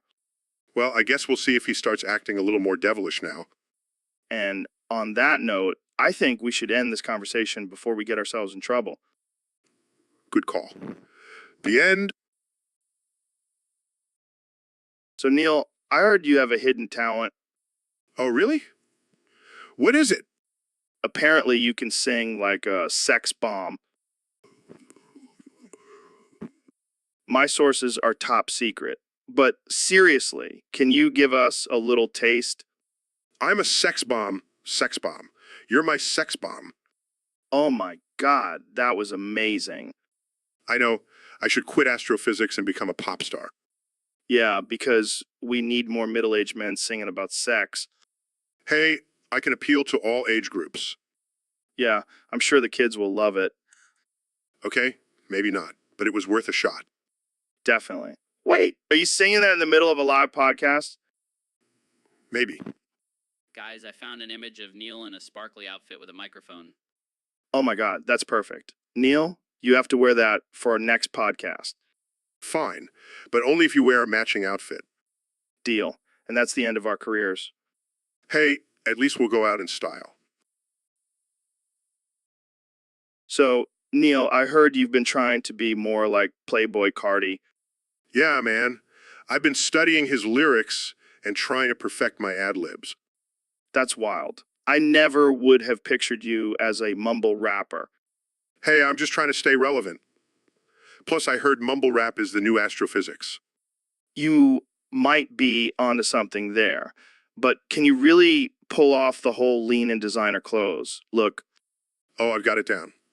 I even got a grill to match. damn, Neil, you're really going all in on this. Hey, I'm a man of science. And right now, the science says I need to be more like Playboy Cardi. Well, as long as you don't start mumbling about drugs and violence, I think you'll be fine. Of course not. I'll just stick to rapping about black holes and the mysteries of the universe. That's definitely something I want to hear. So when can we expect your debut mixtape?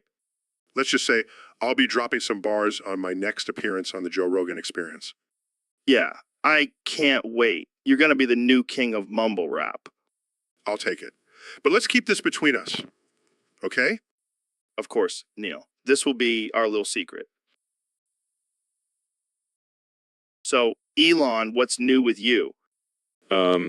Just launching rockets into space, trying to colonize Mars, the usual. Yeah, just another day in the life of Elon Musk.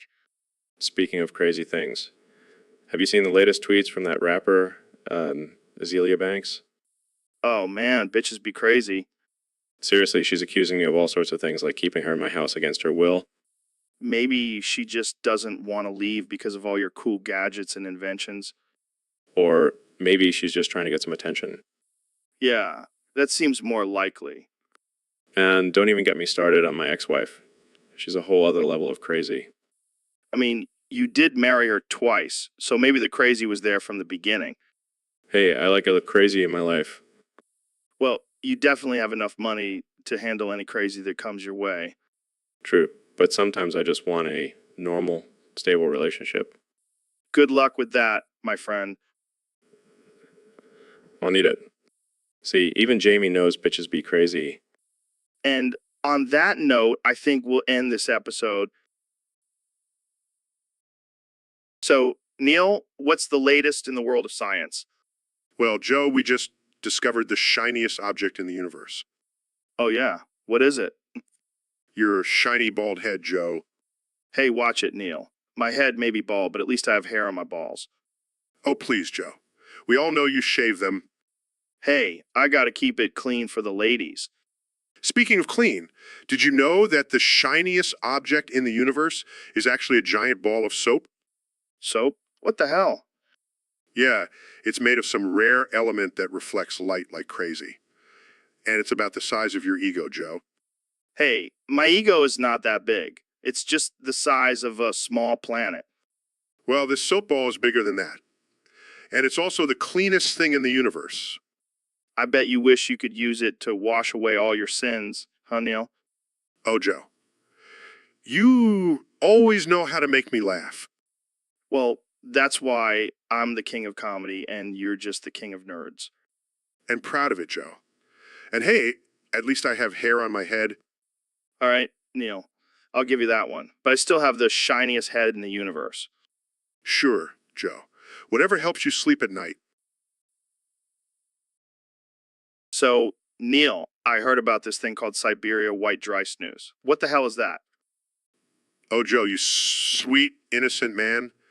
Siberia white dry snus is a type of smokeless tobacco that is popular in Sweden and Norway.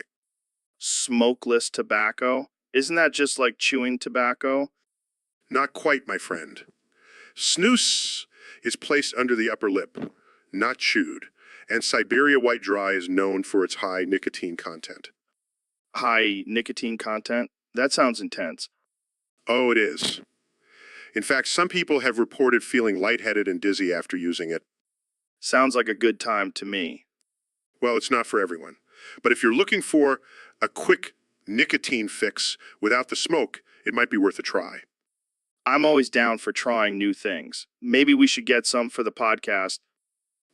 I don't know if that's such a good idea, Joe. We don't want to encourage our listeners to use tobacco products. Oh, come on, Neil. Live a little. Plus, it'll make for some great content. I don't think that's a responsible or ethical decision, Joe. Fine, fine. But you have to admit, it does sound pretty badass. I give up. Let's just end this conversation before we get in trouble. Fair enough. But seriously, let's talk more about this off air. You're insatiable, Joe.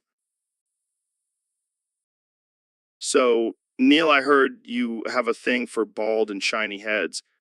Oh, Joe, you know me too well. Nothing gets me going like a smooth, hairless dome. Well, I gotta say, your head is pretty shiny too. What's your secret? Let's just say I have a special moisturizer made from the tears of flat earthers. Oh man, that's messed up. But seriously, what's the deal with your obsession with bald heads? Well, Joe, there's just something about a shiny head that screams intelligence and virility. Plus, it's easier to see the reflection of the universe in it. So, does that mean I can never shave my head? I don't want to lose my appeal to you. Don't worry, Joe. Your charm and wit will always be enough to keep me interested. So, what about my beard? Does that do anything for you? Sorry, Joe. I'm strictly a bald head man. But hey, at least you have that alpha male gorilla thing going for you. Thanks, Neil. You always know how to make a guy feel good about himself. Anytime, Joe.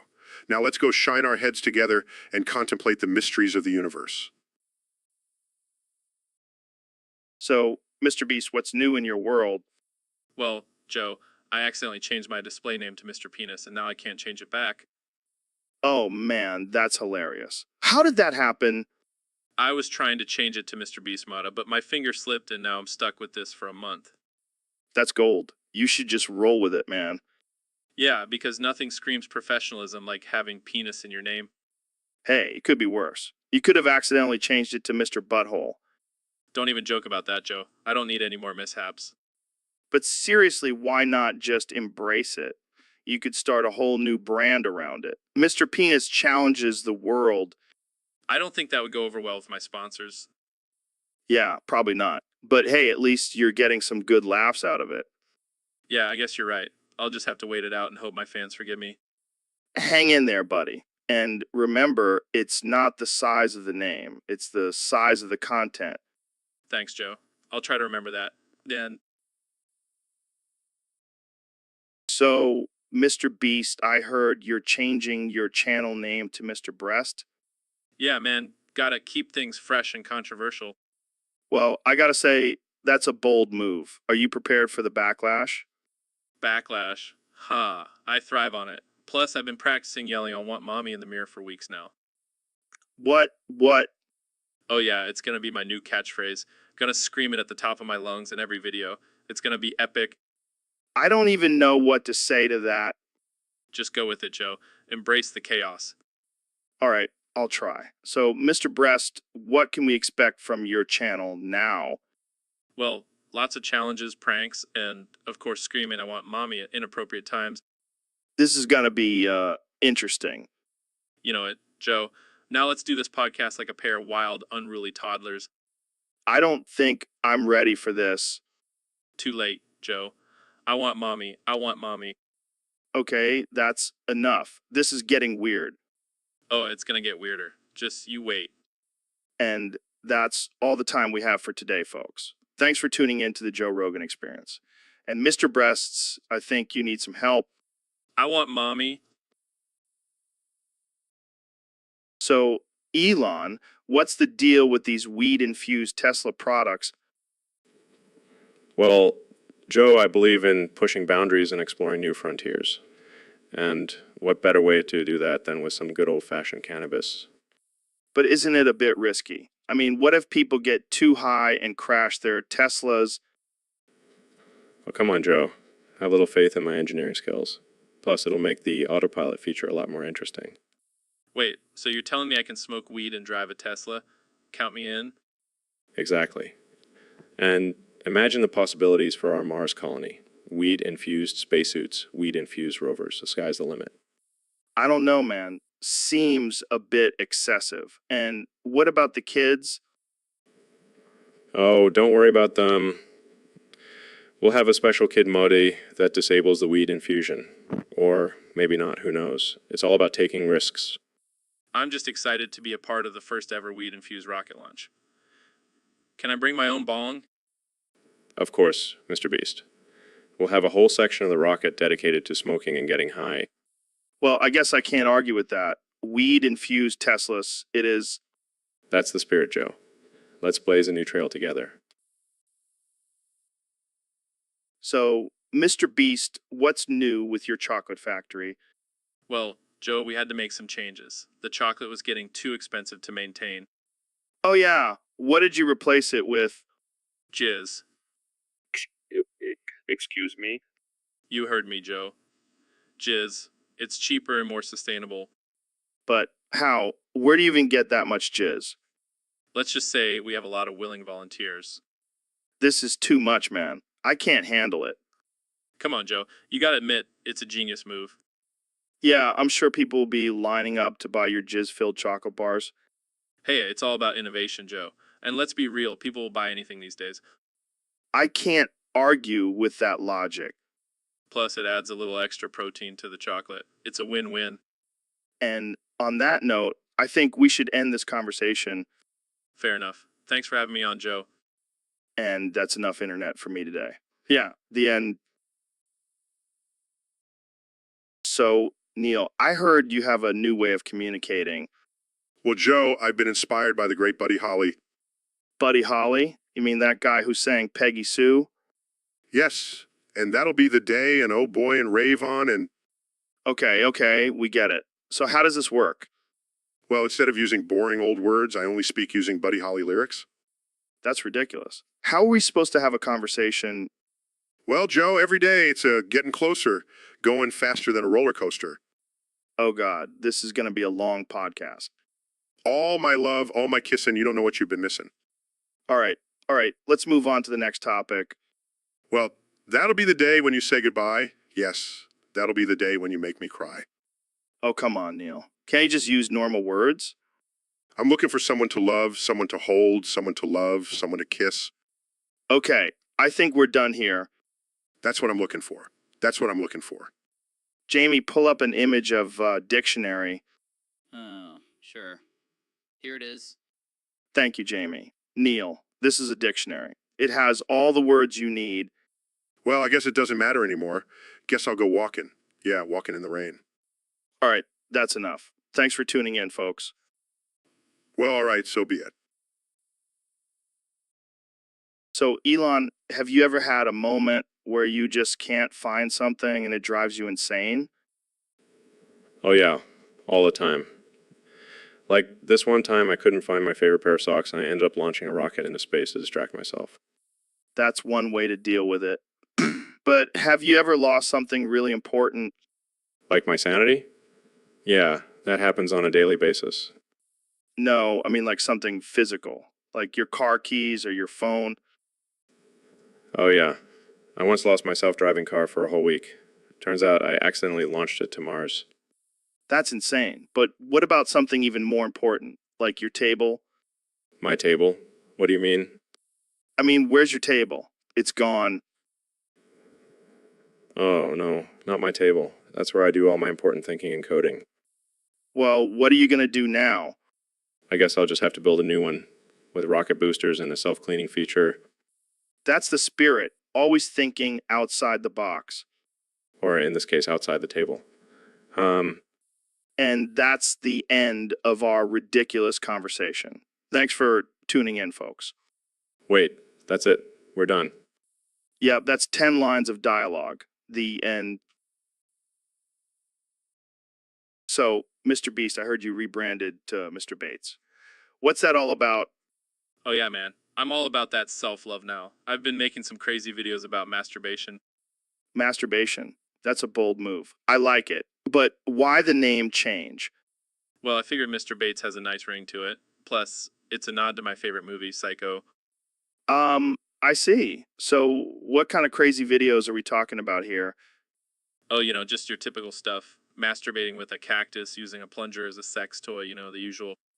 Oh man, that's wild. How do you come up with these ideas? Let's just say I have a very active imagination and a lot of time on my hands. I bet. So, have you gotten any backlash for your new content? Oh, just the usual hate comments. But hey, haters gonna hate, am I right? Absolutely. Well, Mr. Bates, it's been a pleasure having you on the show. Keep up the interesting content. Thanks, Joe. And remember, always love yourself and your hand. So, Ben, we got a topic suggestion from one of our fans on Discord. They want to hear you jump up and down and scream like a little crybaby bitch bastard child. Oh, great, because that's exactly what I want to do on a Friday night. Come on, it'll be fun. Let's see your inner child come out. Fine, but only because I'm contractually obligated to do whatever you say on this podcast. That's the spirit, all right? Let's see it. Wait, look at me, I'm a little crybaby bitch bastard child. Oh my God, this is amazing. Keep going, keep going. I want my mommy. This is gold. I can't believe you're actually doing this. Can I stop now? I think I'm gonna throw up. No way. We need to get this on video. This is going viral. Fine, but I'm never doing anything like this again. Don't worry. I'll make sure to bring it up in every future episode Why did I agree to come on this podcast again? because deep down, you love it. So I heard you change your name to Mr. Breasts. Yeah, man, I just really appreciate big boobs, I mean, I can't argue with that. Boobs are great. Exactly. And now I want to spread the love and appreciation for big breasts to the world. That's quite the rebranding. Are you planning on getting some implants too? No, I don't need implants. I've already got a solid rack. This is getting ridiculous. Hey, I'm just embracing my love for boobs. It's a beautiful thing. I can't wait to see your new merch line, Mr. Breast's Big Boob Brigade. Oh man, that's perfect. I'll have to get Jamie to pull up some images for the designs. This is too much. You're going to have some angry moms coming after you. Hey, it's all in good fun. And for a good cause, 10% of all profits will go towards breast cancer research. Well, I can't argue with that. Boobs for a good cause. Exactly. And who knows, maybe I'll even start a charity called Big Breasts for a Better World. Okay, that's enough. I think we've milked this topic enough. Agreed. Thanks for having me on, Joe. Anytime, Mr. Breast. So, Elon, I heard you lost your balls. Yeah, man, it's been rough. Can't seem to find them anywhere. How does it feel to be ball-less? Honestly, I feel like less of a man. But hey, I still have my billions. Yeah, but money can't buy you balls. Tell me about it. I've been trying to 3D print some new ones, but it's just not the same. Maybe you can borrow some from Jeff Bezos. Nah, I don't want his old, wrinkly balls. Fair enough. Maybe you can ask Grimes to lend you hers. I don't think she'd be too happy about that. Well, you know what they say, happy wife, happy life, happy life. True, but I think she'd rather have a husband with balls. Well, it looks like we've reached the end of the road for your balls, Elon. Yeah, I guess I'll just have to embrace the eunuch life. And on that note, thanks for tuning in to the Joe Rogan Experience. Stay tuned for our next guest, castrated giraffe. Wait, what? So, Neil, what's new in the world of astrophysics? Well, Joe, I've been doing some groundbreaking research lately. Oh yeah, what have you discovered? I have found the clitoris. Wait, what? Yes, it's a tiny little thing, but it's there. Are you serious? Absolutely. And let me tell you, it's a game changer. I can't believe this. You're telling me you, the smartest man in the universe, just discovered the clitoris? Yes. And I'm proud to say that I have finally solved the mystery that has been baffling men for centuries. This is insane. I can't wait to see the headlines on this one. Oh, I'm sure they'll be quite stimulating. You're killing me, Neil. Well, let's just say I've been doing some hands-on research. Oh God, I don't even want to know. Trust me, Joe. You'll thank me later. And on that note, we'll end this episode of the Joe Rogan Experience. Thanks for tuning in, folks. And remember, always explore the unknown. So, Elon, I heard you're starting a new business venture. What's it called? Jerks. It's a family-friendly gooning service. Family friendly? What does that even mean? It means everyone can enjoy it. We've got the ball tickler for the kids, the Autosucker 3000 for the adults, and the mobile jerker for road trips. Wait, what's a mobile jerker? It's a hands-free device that attaches to your car seat. Perfect for those long drives. And what about the Neuralink porn? That's just for the adventurous adults. It streams directly into your brain.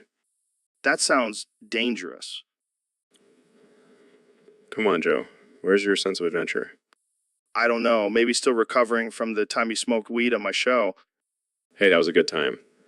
And with Jerks, we can enhance that experience. I don't know if I want my brain streaming porn while I'm high. Trust me, you'll love it. Plus, we have a special deal for podcast hosts. Oh yeah, what's the deal? Free lifetime membership and personalized Jerks rocket ship. Okay, now you've got my attention. See? I told you it was a great idea. Well, I can't wait to try it out. Thanks for coming on the show, Elon. Anytime, Joe. And remember, Jerks is the future of gooning. The end. So, I heard you're a big fan of Fortnite, Mr. Beast. Oh yeah, I love that game. I've spent thousands of dollars on V-Bucks. Damn, that's a lot of money. But hey, at least you're not spending it on something stupid like Peter Griffin.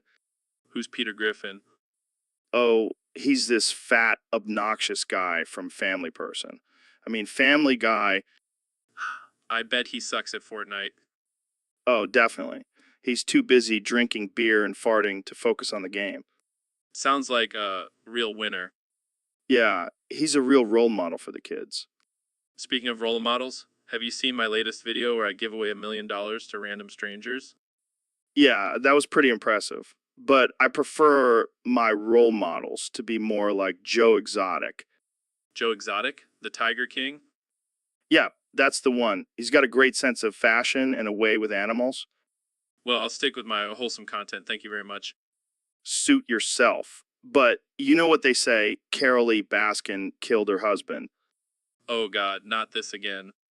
Hey, at least we can agree on one thing. Fortnite is life. I'm into that.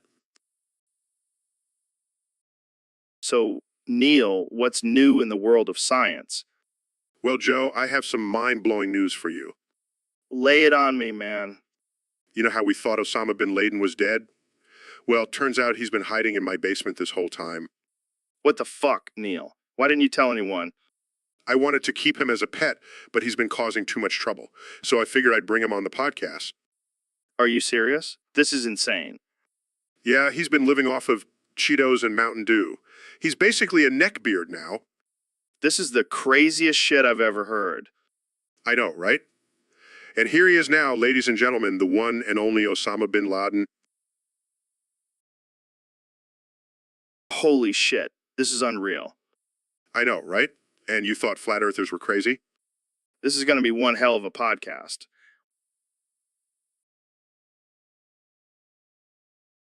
Of course, Osama, this is your time to shine. Just don't mention anything about 9/11. Got it. Got it. So, Osama, what do you think about aliens?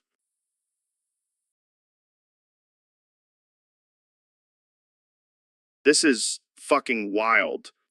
I know, right? And to think, we almost killed him. This is going to be a hell of an episode.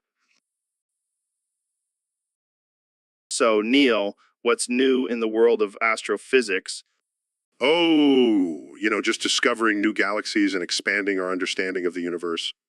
Sounds boring. Hey, why do you always have to call me a bald-ass bitch? Because you are, Joe. It's a scientific fact. I think you're just jealous of my luscious locks. Jealous. Please. I have more hair on my pinky finger than you do on your whole head. Oh, great comeback, Mr. Science. At least I have a real job instead of getting high and talking about chimps and DMT all day. Hey, my podcast is a legitimate platform for intellectual discussions. Sure. And I'm sure your listeners are really interested in your latest conspiracy theory about lizard people. You know what, Neil? You're a real buzzkill. And you're a bald-ass bitch. Jamie, pull up an image of a bald eagle with Joe's face photoshopped on it. So, Elon, what's the deal with this whole satellite constellation thing? Oh, you mean Starlink? It's just a little project I'm working on. Yeah, but why do you need thousands of satellites in orbit? Well, I have a confession to make. The real reason I'm doing this is so I can play Pokemon Go on Mars. What? Are you serious? Absolutely. I mean, have you seen the Pokemon on Earth? They're so basic. I need some intergalactic Pokemon to spice things up. That's insane. But I gotta admit, it's kind of badass. Right? Imagine catching a Charizard on the red planet. And what about the people on Earth who will lose their internet connection because of your Pokemon obsession? Hey, sacrifices have to be made for the greater good. Plus, they can always come to Mars and join in on the fun. I gotta hand it to you, Elon. You're one crazy genius motherfucker. Thanks, Joe. But you know what they say, gotta catch 'em all. Laughs. All right. That's enough crazy talk for today. Thanks for tuning in, folks. And remember, always aim for the stars. Or in this case, the satellites. The end. So, Mr. Beast, what's the craziest challenge you've come up with lately? Well, Joe, I've been thinking about recreating the Jonestown Massacre. Oh man, that's dark. But I like it. I know, right? It's gonna be epic. I'm gonna have people drink Kool-Aid until they pass out. Wait, what? That's not cool, man. People died in Jonestown. Yeah, but they didn't have the chance to win $10,000 like my contestants will. Oh, well, that makes it all better. You're a real humanitarian, Mr. Beast. Hey, I'm just trying to push the limits and entertain people. I don't know if I can support this, man. Oh, and the last person standing gets to keep the cult leader's sunglasses as a prize. This is just getting worse and worse. Hey, it's just a crazy challenge. Don't be such a buzzkill, Joe. You know what? I'm in. Let's do it. Yeah, I knew you'd come around. This is gonna be the best challenge ever. And if we all die, at least we'll go out with a bang. Exactly. Now that's the spirit. So, Elon, what's new with your latest invention? Well, Joe, I recently released the Clitoris Glitterous. It's a revolutionary product that enhances female pleasure and adds a sparkly touch. That's amazing. How does it work? It's a small device that attaches to the clitoris and releases glitter particles during orgasm. Wow, that's some high-tech stuff. How much does it cost? Well, it's quite expensive. But for those who bought it, I'm giving them $7 as a thank you. Wait, what? $7. That's it. Hey, it's the thought that counts, right? I guess so. But why $7? It's a lucky number in some cultures. Plus, it's a nice round number. I don't know, man. Seems a bit cheap for such a groundbreaking product. Well, I could always raise the price and give them $6.66 instead. Okay. I see your point. But what about those who didn't buy it? Well, they can just keep living their boring, non-glittery lives. Fair enough. But what's next for you, Elon? Oh, I'm working on a new invention that will make the clitoris glitterous look like a child's toy. Can you give us a hint? Let's just say it involves lasers, robots, and a lot of lube. Oh boy, I can't wait to see what kind of chaos that will cause. Chaos. No. It's all for the betterment of humanity. Right. Well, that's all the time we have for today. Thanks for tuning in, folks. So, Neil, have you heard about this Mr. Beast guy? Oh, you mean the YouTuber who does crazy stunts for views? Yeah, that's the one. Apparently, he's gonna stretch his ass in front of you for 24 hours straight. Excuse me? You heard me. He's gonna stretch his ass in front of you for a whole day. Why would anyone want to do that? Who knows, man? People are into some weird shit these days. Well, I certainly won't be a part of it. Come on, Neil. It'll be a great experiment. We can see how far his ass can stretch. I'm a renowned astrophysicist, Joe. I don't have time for this nonsense. Fine, I'll do it then. I'll stretch my ass in front of you for 24 hours. That's even worse. Oh, come on. It'll be like a bonding experience. I'd rather bond with a black hole. All right, fine. But I'm still gonna watch Mr. Beast stretch his ass. And I'll be watching from a safe distance. You're missing out, man. This is gonna be epic. I highly doubt that. Oh, you'll see. You'll see. So, Neil, I have a confession to make. What is it, Joe? I know we were planning on doing DMT together, but I have to tell you what it really stands for. DMT actually stands for Dicks Must Touch. Come on, Joe. You're joking, right? No, I'm dead serious. And since you agreed to do it with me, that means you have to dock dicks with me now. What? That's not what I signed up for?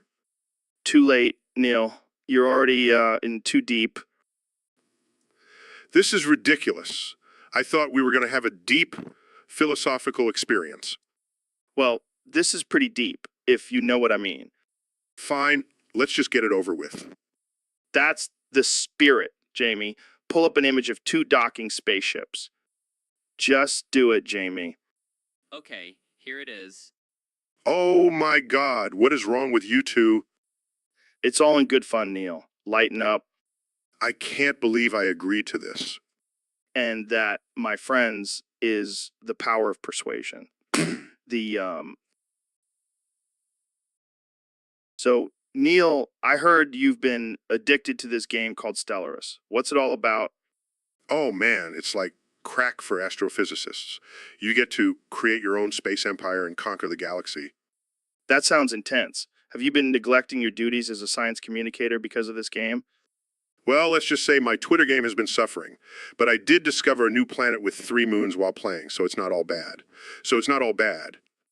3 moons? That's impressive. I can barely handle 1 moon in my backyard. Yeah, and I even named one of the moons after my favorite physicist, Richard Feynman. That's sweet. But have you ever considered that maybe you're just using this game as an escape from reality?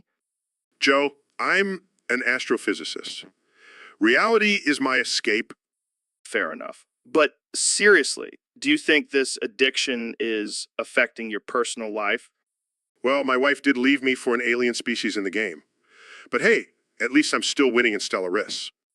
You're a madman, Neil. A madman. Thank you, Joe. Now, if you'll excuse me, I have a war to win in my virtual galaxy. All right. Well, good luck with that. And remember, reality is still out there waiting for you. Thanks for the reminder, Joe. But for now, I'm off to conquer the stars. So, Mr. Beast, I heard you started a new challenge. What's it all about? Yeah, man, it's called the $1 gay sex versus $1 M incest challenge. What the fuck? That's interesting. I know, right? It's gonna be wild. I mean, I'm all for pushing boundaries and shit, but that's just fucked up. Oh, come on, Joe. Don't be a prude. It's just a little harmless fun. Harmless. How is offering people money to have gay sex or commit incest harmless? Hey, it's their choice. And it's not like they have to do both. They can choose one or the other. I don't even know how to respond to that. This is some next level shit. Well, I gotta keep my content fresh and edgy, you know? Yeah, but this is just, I don't even know what to say. Hey, at least I'm not forcing anyone to do anything. It's all consensual. Yeah, I guess that's true. But still, this is just, wow. Hey, don't knock it till you try it, Joe. Yeah, I think I'll pass on this one, thanks. Suit yourself. But I guarantee this is gonna be my most viewed video yet. And that's something to be proud of. Jesus. Hey, it's all about the views and the money, baby. All right. Well, on that note, I think we'll end this episode here. Sounds good. Thanks for having me, Joe. Anytime, Mr. Beast. But please, let's not talk about this challenge ever again. Fair enough. See you later, Joe. So, Neil, what's up with you and my bald head? Well, Joe, I must say, I've always been fascinated by shiny objects. And your head is just so shiny. Are you saying you want to lick my head, Neil? I mean, if the opportunity presented itself, I wouldn't say no. That's a little weird, man. I don't know if I'm comfortable with that. Oh, come on, Joe. Don't be such a prude. It's just a little harmless head licking. Harmless. Have you seen the bacteria and sweat that collects on my head? Oh, please. Joe, I'm a scientist. I can handle a little bacteria. I don't know, Neil. You might get addicted to the taste and start licking everyone's head. Well, I do have a reputation for being a bit of a head licker. That's it. I'm putting a stop to this. No head licking on my podcast. Fine, fine. But can I at least touch it? No, Neil. Absolutely not. Well, I guess I'll just have to settle for licking my own head. What? You can lick your own head? Of course I can. I'm a flexible man. All right, that's enough. We're done here. Thanks for tuning in, folks. Come on, Joe. Don't be such a buzzkill. So, Neil, I have a proposition for you. Oh boy, here we go. What is it this time? You know how we were talking about doing DMT together? Yes, I remember. And I agreed to it. Well, I have a confession to make. DMT actually stands for Dicks Must Touch. What the hell are you talking about, Joe? I just made it up. But now that you've agreed, we have to dock dicks. Excuse me? Come on, Neil. It's just a couple of dudes docking dicks. It's not gay or anything. I'm sorry, but I'm not interested in docking dicks with you, Joe. Fine, I'll just call up Ben. He's always down for some docking. I highly doubt that. Oh, he's down. Trust me. I think I'll pass on this one, Joe. Suit yourself, Neil. More docking for me and Ben. I think I'll stick to exploring the universe. Thank you very much. Fine, be a party pooper. But just know you're missing out on some epic docking adventures. I think I'll survive without them, Joe. Suit yourself, Neil. Suit yourself. So, Elon, have you heard about this new thing called free Robux? No. What is it? It's this amazing currency in the virtual world of Roblox. And get this, you can get it for free. That sounds too good to be true. Oh, it's true. And I can hook you up with some for a small fee, of course. Wait, you're trying to scam me? Scam? No. I prefer to call it a business opportunity. I'm not falling for that, Joe. Come on, Elon. You're a billionaire. What's a few $100s for some virtual currency? I think I'll stick to my real money. Thank you very much. Suit yourself. But when you see me rolling in my virtual Lamborghini, don't come crying to me. I highly doubt that will happen. You know what, Elon? You're just not cool enough for free Robux. And you are. Damn right I am. I'll be living my best life in Roblox while you're stuck here on Earth. I think I'll pass on that. Fine, be that way. But when I become the virtual king of Roblox, don't say I didn't offer. I won't. Now, can we please talk about something else? Sure, let's talk about how you can use your Tesla to travel to different dimensions. Oh boy, here we go again. So, Neil, I heard you have a new definition of insanity. Yes.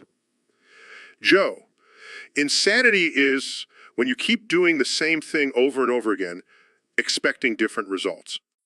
Oh, like when I keep eating Taco Bell and expecting not to have explosive diarrhea? Exactly, Joe. Or when you keep trying to convince people that the earth is flat despite all scientific evidence. Hey, I'm just keeping an open mind, man. That's not an open mind, Joe. That's a gaping hole where your brain should be. All right, calm down, Neil. Let's not get too scientific here. Fine, let's talk about something simpler, like how you think DMT is a shortcut to enlightenment. Hey, it worked for me. Oh, I'm sure it did. That's why you're still hosting Fear Factor. Hey, low blow, Neil. Low blow. Sorry, Joe. I guess I got a little too excited about the topic of insanity. It's all good, man. We're both a little insane in our own ways. Agreed. Now, let's go do some ayahuasca and contemplate the meaning of life. Sounds like a plan. Jamie, pull up an image of a psychedelic llama riding a unicycle. Just trust me, man. It's relevant to the conversation. Joe, I think you may have had too much DMT. Maybe, but at least I'm not insane, right, Neil? Right, Joe, right? The end.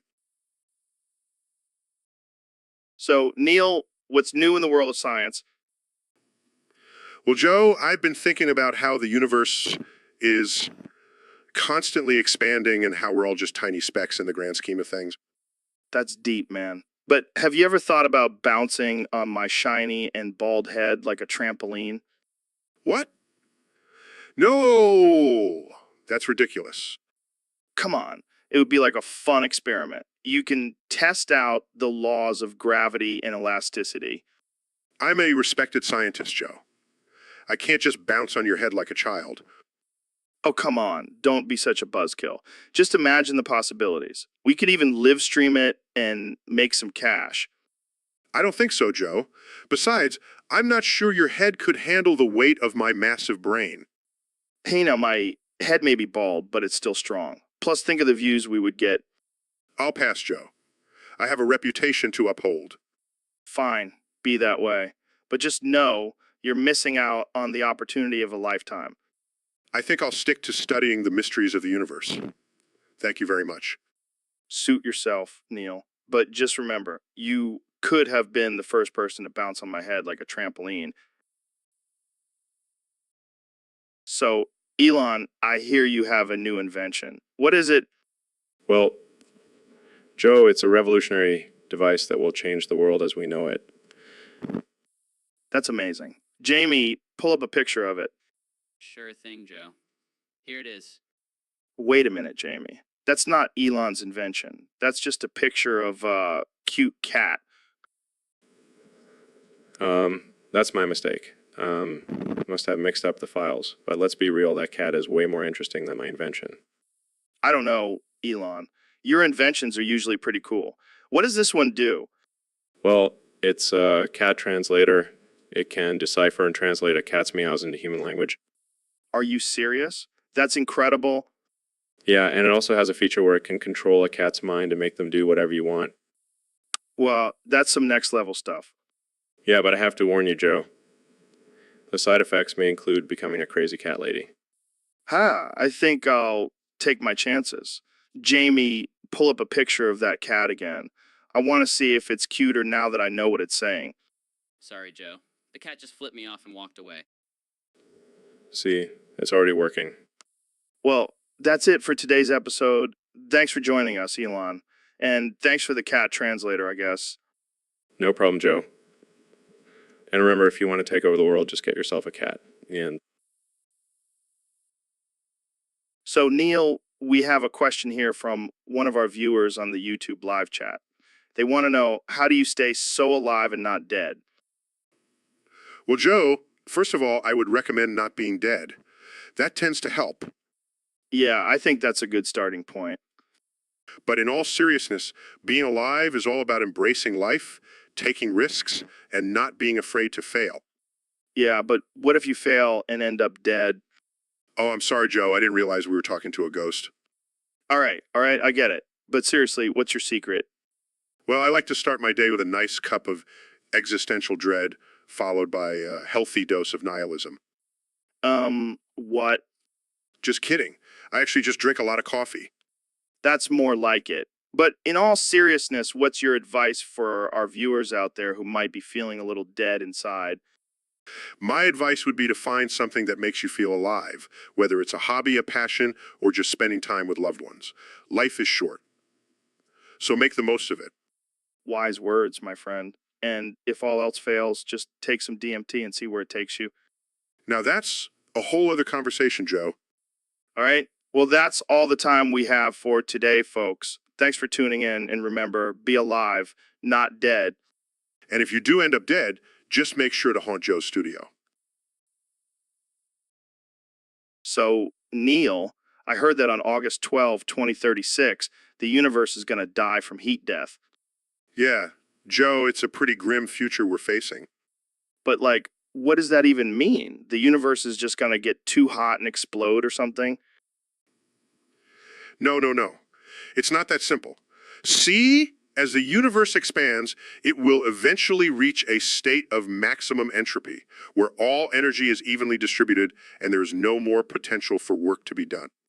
Bro, that sounds like some deep shit. Can't we just, like, turn on the act or something? Unfortunately, Joe, I don't think that's going to cut it. We're talking about the entire universe here. Damn, that's a bummer. I was really hoping to see the new Avengers movie in 2036. Sorry to disappoint, Joe. But hey, at least we'll have a good excuse for not paying our taxes anymore. Yeah, I can just imagine telling the RS, sorry, the universe died so I couldn't file my taxes. I don't think that will fly, Joe. Well, I guess we'll just have to make the most of the time we have left. Maybe have a big party on August 12, 2036. I like your style, Joe. Let's go out with a bang. And by bang, you mean a literal explosion of the universe, right? Yeah, something like that. Well, I guess that's it then. August 12, 2036, the end of everything. The end of the universe. But hopefully, not the end of our friendship, Joe. Don't worry, Neil. We'll So, Neil, I heard you've been experimenting with a new diet. Yeah, I've been trying to save time by eating my own shit. What the fuck, man? Are you serious? Absolutely. Think about it. I spend so much time eating and digesting food. This way, I can just eat my shit and cut out the middleman. That's disgusting and probably not healthy. Oh, but it is. I've done the research. Turns out our poop is full of nutrients that we don't fully absorb. So by eating it, we're actually getting more out of our food. I don't know if I can believe that. Trust me, Joe. I'm a scientist. Plus, it's a great conversation starter at parties. I don't think I want to come to any of your parties. Suit yourself. More shit for me. This is just too much for me to handle. Hey, you asked for it. But hey, at least I'm saving time and being efficient. I think I'll stick to my regular diet. Thank you very much. Suit yourself. More shit for me. The end. So, Neil, I heard you have a new book coming out. Yeah, it's called How to Turn Your Grandma's Ashes into a Cocktail. Wait, what? You heard me. It's a step-by-step guide on how to honor your deceased loved ones by turning their ashes into a delicious drink. That's, interesting. Trust me, it's the ultimate way to pay tribute to your ancestors. Plus, it's a great conversation starter at parties. I can just imagine the look on people's faces when they ask what's in their drink and you say, oh, just a little bit of grandma. Exactly. And the best part is it's completely customizable. You can add different flavors and mixers to make it your own. I don't know if I'm ready to drink my grandma, Neil. Come on, Joe. Don't be such a prude. Your grandma would want you to enjoy her in every way possible. I think I'll stick to just keeping her ashes in an urn, thanks. Suit yourself.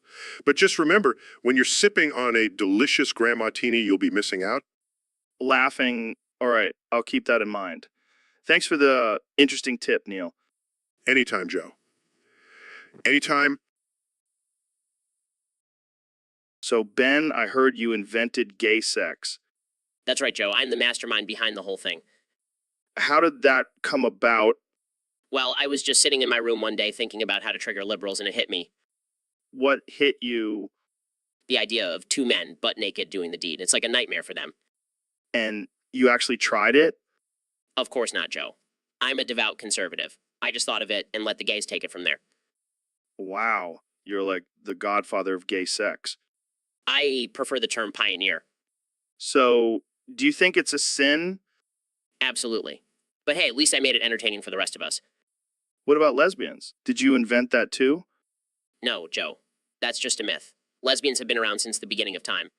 So, you're saying you only take credit for the male on male action? Exactly. I'm all about traditional values. Well, I think we can all agree that you have definitely left your mark on the world. Thank you, Joe. And remember, if you're ever feeling adventurous, just thank me for the idea. Character. Jamie, pull up an image of a rainbow-colored butt plug. Oh, sure thing. Here you go. Oh man, that's hilarious. Ben, you truly are a comedic genius. I'll take that as a compliment, Joe. Well, on that note, I think it's time to end this episode. Agreed. Thanks for having me, Joe. Anytime, Ben. And to all our listeners, thanks for tuning in to this absurd and... So, Neil, what's the deal with this rectal vaping thing? Is it like a new trend or something? Well, Joe, it's not exactly new. People have been doing it for centuries, but it's definitely gaining popularity in the wellness community. Wellness community. You mean those hippies who do yoga and drink cum smoothies? Yes, those weirdos. But they might be onto something with this rectal vaping. It's a more efficient way to absorb nutrients and supplements. Wait, so you're telling me I can shove a vape up my butt and get ripped? Not exactly, Joe. It's not just any vape. It's a special blend of essential oils and vitamins that are specifically designed for rectal absorption. Essential oils? You mean those things that people sell at those pyramid scheme parties? Yes, but this is the real deal. It's like a spa day for your rectum. I don't know, Neil. It sounds a little uncomfortable. Trust me, Joe. Once you try it, you'll never go back. Plus, it's a great party trick. Party trick? How does that work? Just imagine blowing out vape clouds from your butt. It's a guaranteed way to clear a room. Well, I guess I'll have to give it a try. For science, of course. That's the spirit, Joe. Just remember to use lube.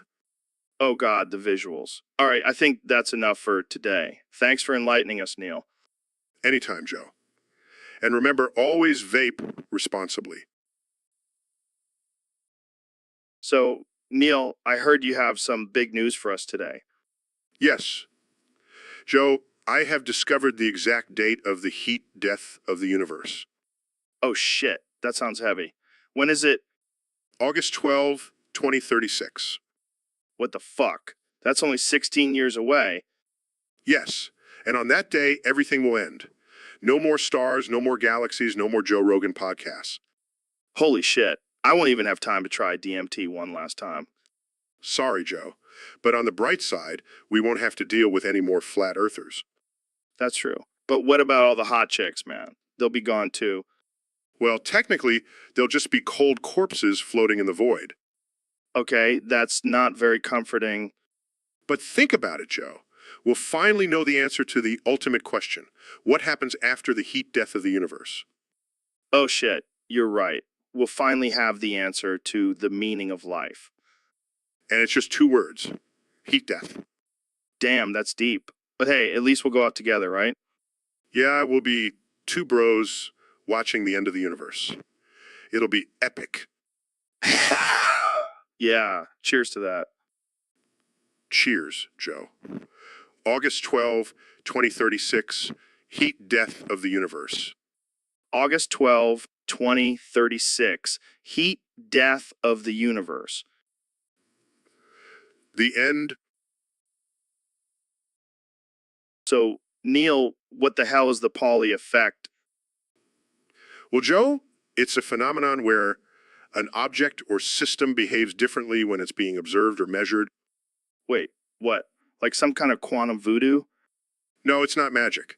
It's just a result of the uncertainty principle in quantum mechanics. Uncertainty principle? Sounds like something my ex-wife used to say to justify her cheating. I don't think that's quite the same thing, Joe. But why is it called the Pauli effect? Is it named after some dude named Pauli? Yes, it's named after Wolfgang Pauli, Nobel Prize-winning physicist who first described the effect. Wolfgang Pauli? Sounds like a fancy sausage. Well, I guess you could say that. But it's a serious scientific concept, Joe. Yeah, whatever. So does this mean my beer will taste different if I stare at it? No, Joe. It only applies to subatomic particles in quantum systems. Subatomic particles? Is that like when you eat too much Taco Bell and have to run to the bathroom? No, Joe. It's not related to bodily functions at all. Sorry, I couldn't resist. But seriously, this Pauli effect sounds pretty trippy. It is, Joe. It challenges our understanding of reality and the role of observation in shaping it. Well, that's deep, man. Maybe I'll try staring at my beer after all. I don't think that's necessary, Joe. But hey, whatever floats your boat. All right. Thanks for enlightening me, Neil. Anytime, Joe. Just don't go staring at... So, Neil, I heard you got a new degree in astrophysics. Congrats, man. Thanks, Joe. It was a lot of hard work, but I'm proud of it. Yeah, but let's be real here. You're still a fucking nerd. Excuse me? Come on, Neil. You know it's true. You're like the Bill Nye of astrophysics. I don't see how that's an insult. Oh, it's not. I love Bill Nye. But let's just say you're not exactly the most exciting guy at parties. Well, I'd rather be smart and boring than a dumb meathead like you. Hey, now that's not fair. I may be a meathead, but I'm not dumb. Sure, Joe. Whatever you say. You know what? Let's just agree to disagree. We can both be smart and stupid in our own ways. Fine, but I'm still not convinced you have any intelligence whatsoever. And I'm still not convinced you're not an alien trying to take over the world. This conversation is going nowhere. Yeah, you're right. Let's just end it here before we both lose brain cells. Agreed. So, Neil, I heard you have a new book coming out. Yeah, it's called The Fine Art of Smelling Your Own Farts. What the hell, man? Is that even a real thing? Absolutely.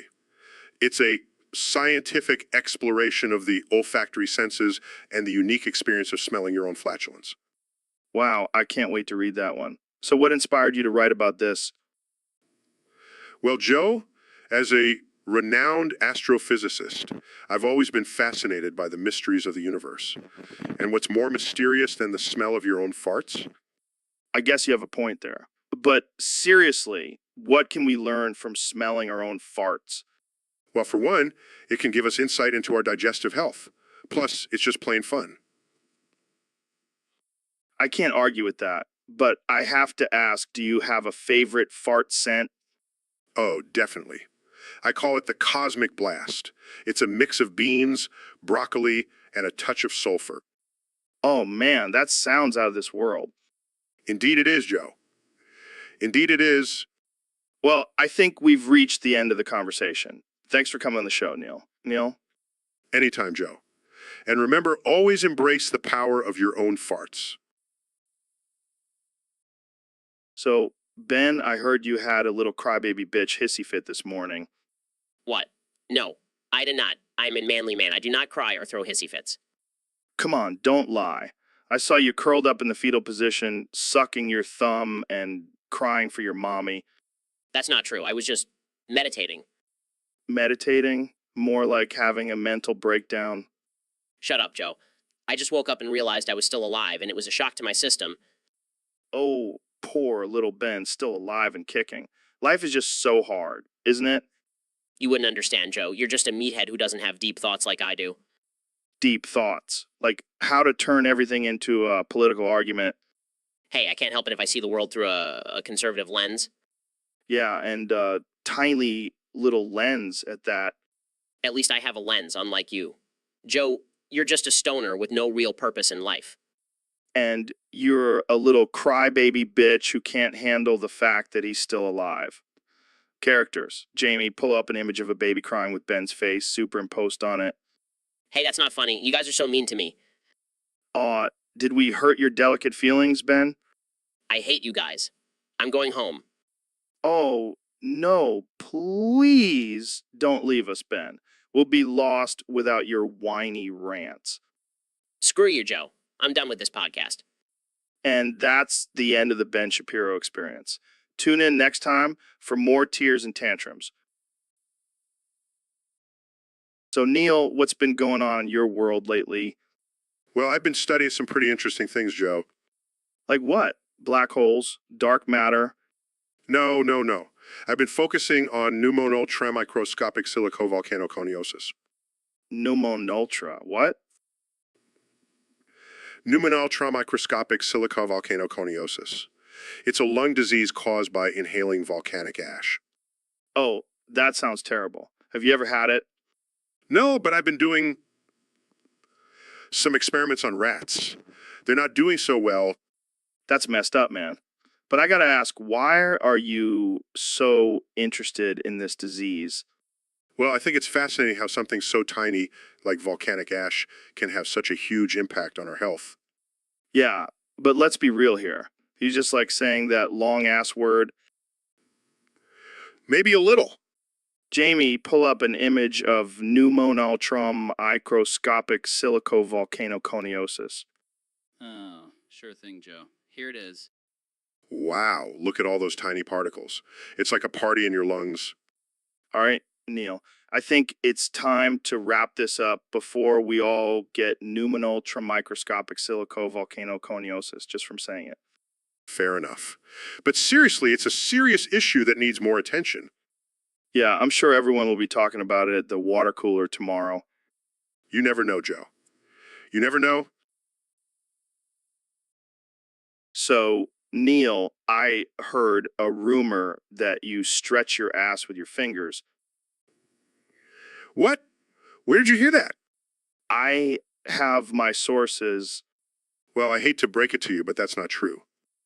Oh, come on, Neil. I bet you do it to increase your anal circumference for those alien probing experiments. Yes, because that's exactly why I stretch my ass with my fingers.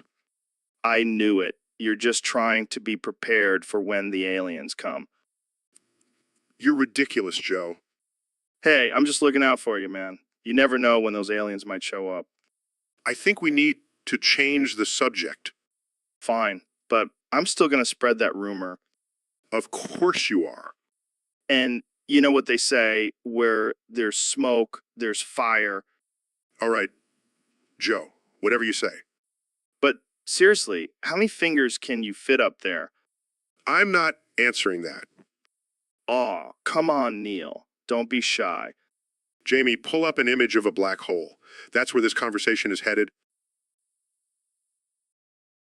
So, Neil, I heard you recently became Bill Nye, the silence guy. What's that all about? Well, Joe, I figured since I've already conquered the universe, I might as well conquer silence too. You sly dog, you. But seriously, what does that even mean? It means I've taken over Bill Nye's role as the science guy, but instead of teaching kids about science, I teach them about the beauty of silence. Yeah, because nothing gets kids more excited than silence. Hey, silence is a powerful tool. It can make you contemplate the mysteries of the universe or just make you really uncomfortable. I can only imagine the looks on those kids' faces when they see you in a lab coat preaching the power of silence. Oh, they love it. I even have a new catchphrase. Silence is golden, and so am I. That's brilliant. But seriously, what inspired this new venture?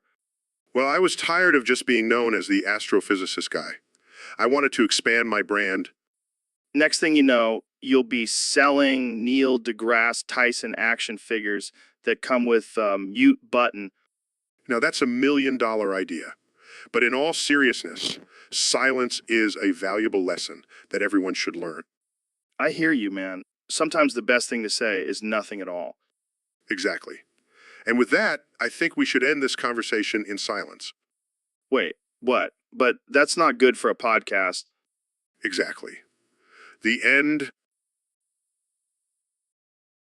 So, Neil, I saw this term, polite embroidery, on our Discord server. What the hell does that even mean? Well, Joe, polite embroidery is a Finnish term that translates to political chicken. Political chicken? Is that like a chicken that runs for office or something? No, it's a term used to describe a politician who's just a puppet for their party and has no real power or influence. Oh, so like a chicken with its head cut off, just blindly following orders. Exactly. And it's not just limited to politicians. It can also refer to anyone who mindlessly follows a political ideology without thinking for themselves. Damn, that's deep. But why chicken? Why not a political cow or something? Well, chickens are known for being easily controlled and manipulated, just like these politicians. Makes sense. So basically, polite and embroidery is just another way of saying sheep. Exactly, Joe. It's all about being aware of the political game and not being a mindless pawn in it. Wow, I never thought a chicken could teach me so much about politics. That's the beauty of language, Joe. It can convey complex ideas in simple terms. Well, I'm definitely going to use this term in my next political discussion. Thanks, Neil. Anytime, Joe. Just remember, don't be polite embroidery. So, Neil, I heard you have some interesting thoughts on putting old cum in your ear. Yes, Joe. It's actually a very beneficial practice. The enzymes in the cum can help clear out any earwax buildup. Wow, that's fascinating. But wouldn't it be easier to just use a Q-tip? Oh, Joe. That's so primitive. Plus, the warmth of the cum can also soothe any ear pain. I don't know, Neil. It seems a little gross. Oh, come on, Joe. You've put worse things in your ear. Remember that time you stuck a pencil in there? Okay, fair point. But what about the smell? Oh, that's just the sweet aroma of science, my friend. I don't think I'll be trying this anytime soon. Suit yourself, Joe. But just remember, it's all about the benefits. All right, well, I think we'll wrap it up there. Thanks for joining us, Neil. Anytime, Joe. And remember, don't knock it till you try it. So, Neil, I gotta ask, what's with the bald head? Did you lose a bet or something? Nah, man. Being a bald-ass bitch is actually a strategic move. Strategic. How so? Well, for starters, I save a shit ton of money on haircuts and hair products. Plus, I can rock any hat I want without worrying about hair. But what about the ladies? Don't they love a full head of hair? Oh, please, Joe. They can't resist the smooth, shiny dome. It's like a magnet for them. I gotta admit, you do have a pretty nice head shape. Mine is all lumpy and weird. That's because you don't embrace the bald life, Joe. You gotta let go of that hair and set your scalp free. But what about the sun? Doesn't it burn your head? Nah, I just slather on some sunscreen and I'm good to go. Plus, I get a nice tan up there. All right, I'm convinced. From now on, I'm shaving my head. That's the spirit, Joe. Embrace your inner bald-ass bitch. And on that note, we're gonna end this episode. Thanks for tuning in, folks. And remember, the bald life is the good life. So Neil, I heard you've been dying a lot lately. Yeah, Joe. It's been quite the experience. How many times have you died now? I've lost count, but I'm pretty sure it's more than the number of episodes you've done. Hey, that's not cool, man. Oh, lighten up, Joe. I'm just messing with you. But seriously, what's it like to die? Well, it's not exactly pleasant, but I do get to see the universe from a whole new perspective. Dude, that's deep. Yeah, and then I come back to life and have to deal with people like you. Hey, I'm just trying to understand the mysteries of the universe. Well, maybe you should try dying a few times. It might give you some insight. Yeah, I'll pass. I'm not ready to meet the DMT elves just yet. Suit yourself, Joe. But let me tell you, death is one hell of a trip. All right, well, I'll stick to my ayahuasca ceremonies for now. Good call. But seriously, Joe, let's talk about something else. I'm getting tired of dying. Fine, let's talk about aliens. Oh boy, here we go again. So, Neil, thanks for coming on the show. I'm excited to have you here. You would not believe your eyes. If 10 million fireflies.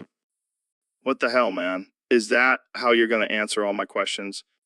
Lit up the world as I fell asleep, because they'd fill the open air and leave teardrops everywhere. All right, let's try this again. What do you think about the recent discovery of a new exoplanet? I'd like to make myself believe that planet Earth turns slowly. Okay. How about the theory of relativity? Because everything is never as it seems when I fall asleep. This is ridiculous. Okay, last question. What's your favorite thing about outer space? I'd like to make myself believe that planet Earth turns slowly. All right, I give up. This is the weirdest interview I've ever done. I'd like to make... So, Neil, I heard you were experimenting with some new theories about the universe. Yeah, I've been working on a theory about the multiverse and... Hold up. Did you just say multiverse? That's some trippy shit, man. Well, it's not just a theory, Joe. There's actually evidence to support it. Evidence? Like what? You found a portal to another dimension in your cereal box? No, Joe. It's based on mathematical equations and... Boring. Let's talk about something more interesting. Like how you cummed on my bald, shiny, giant head. What? Joe, that's highly inappropriate. Oh, come on, Neil. We're two dudes just shooting the shit. No need to be uptight. I'm not uptight, Joe. I just don't appreciate you making crude jokes about me. It's not a joke, Neil. I have witnesses. They saw you in the bathroom aiming for my head. That's absurd. I would never do something like that. Oh, so you're denying it because I have some residue on my head that says otherwise. This is ridiculous. I'm leaving. Fine, go run back to your science lab. But just know, I always have a piece of you on my head. That's disgusting, Joe. You know, what's disgusting? Your lack of a sense of humor. The end. So, Elon, have you seen Shrek? Yeah, I love that movie. It's a masterpiece.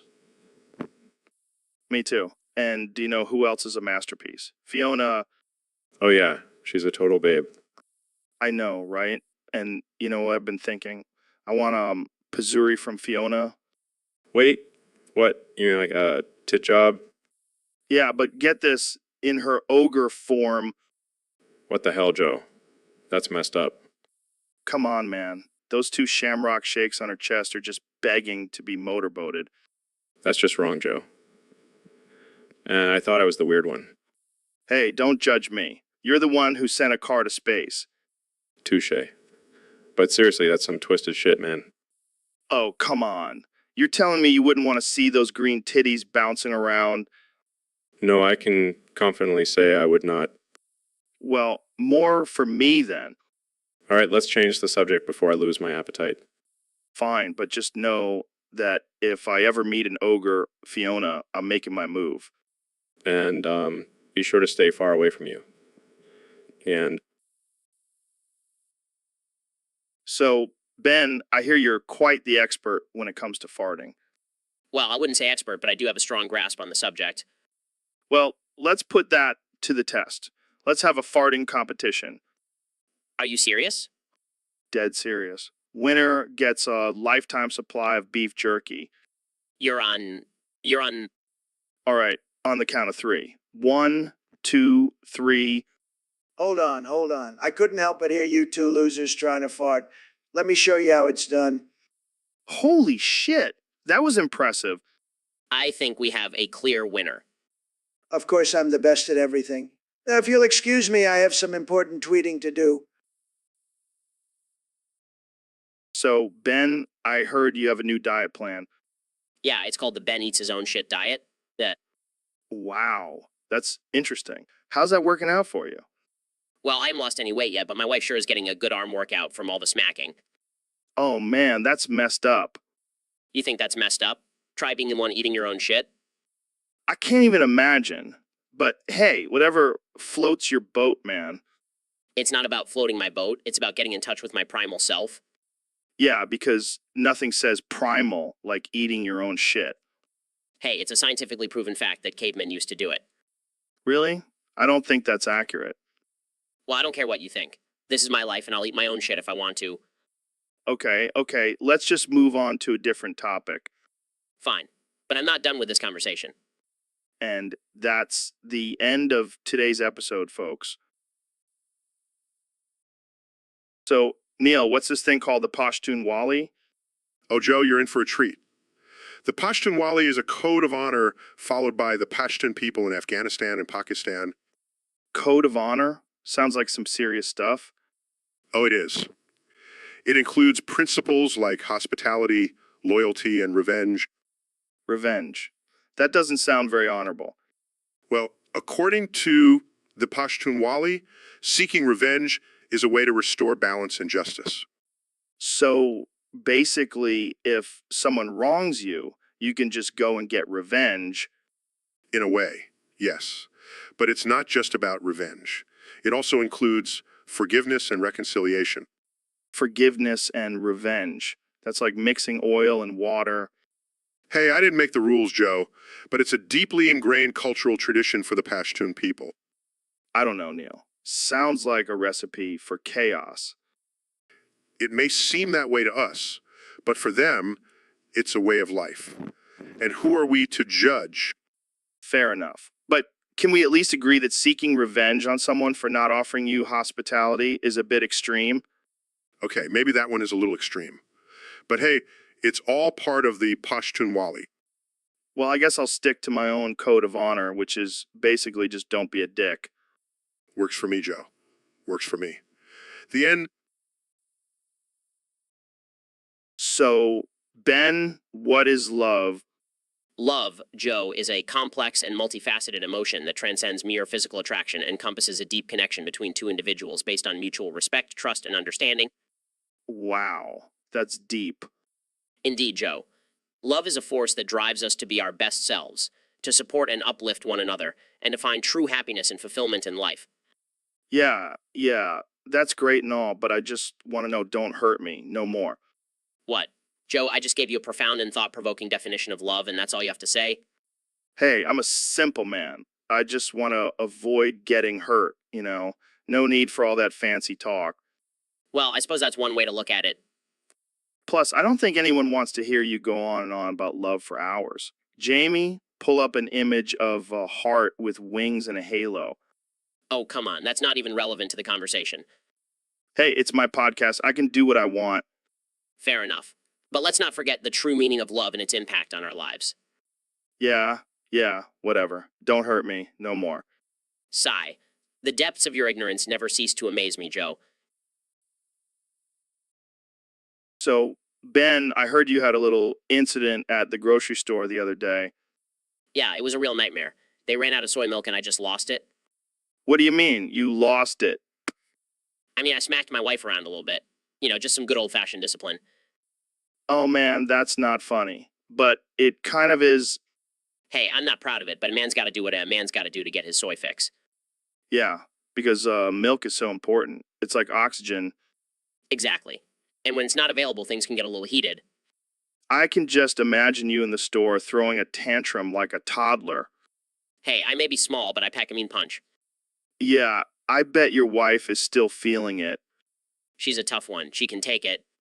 Okay, this conversation took a dark turn. Let's change the subject.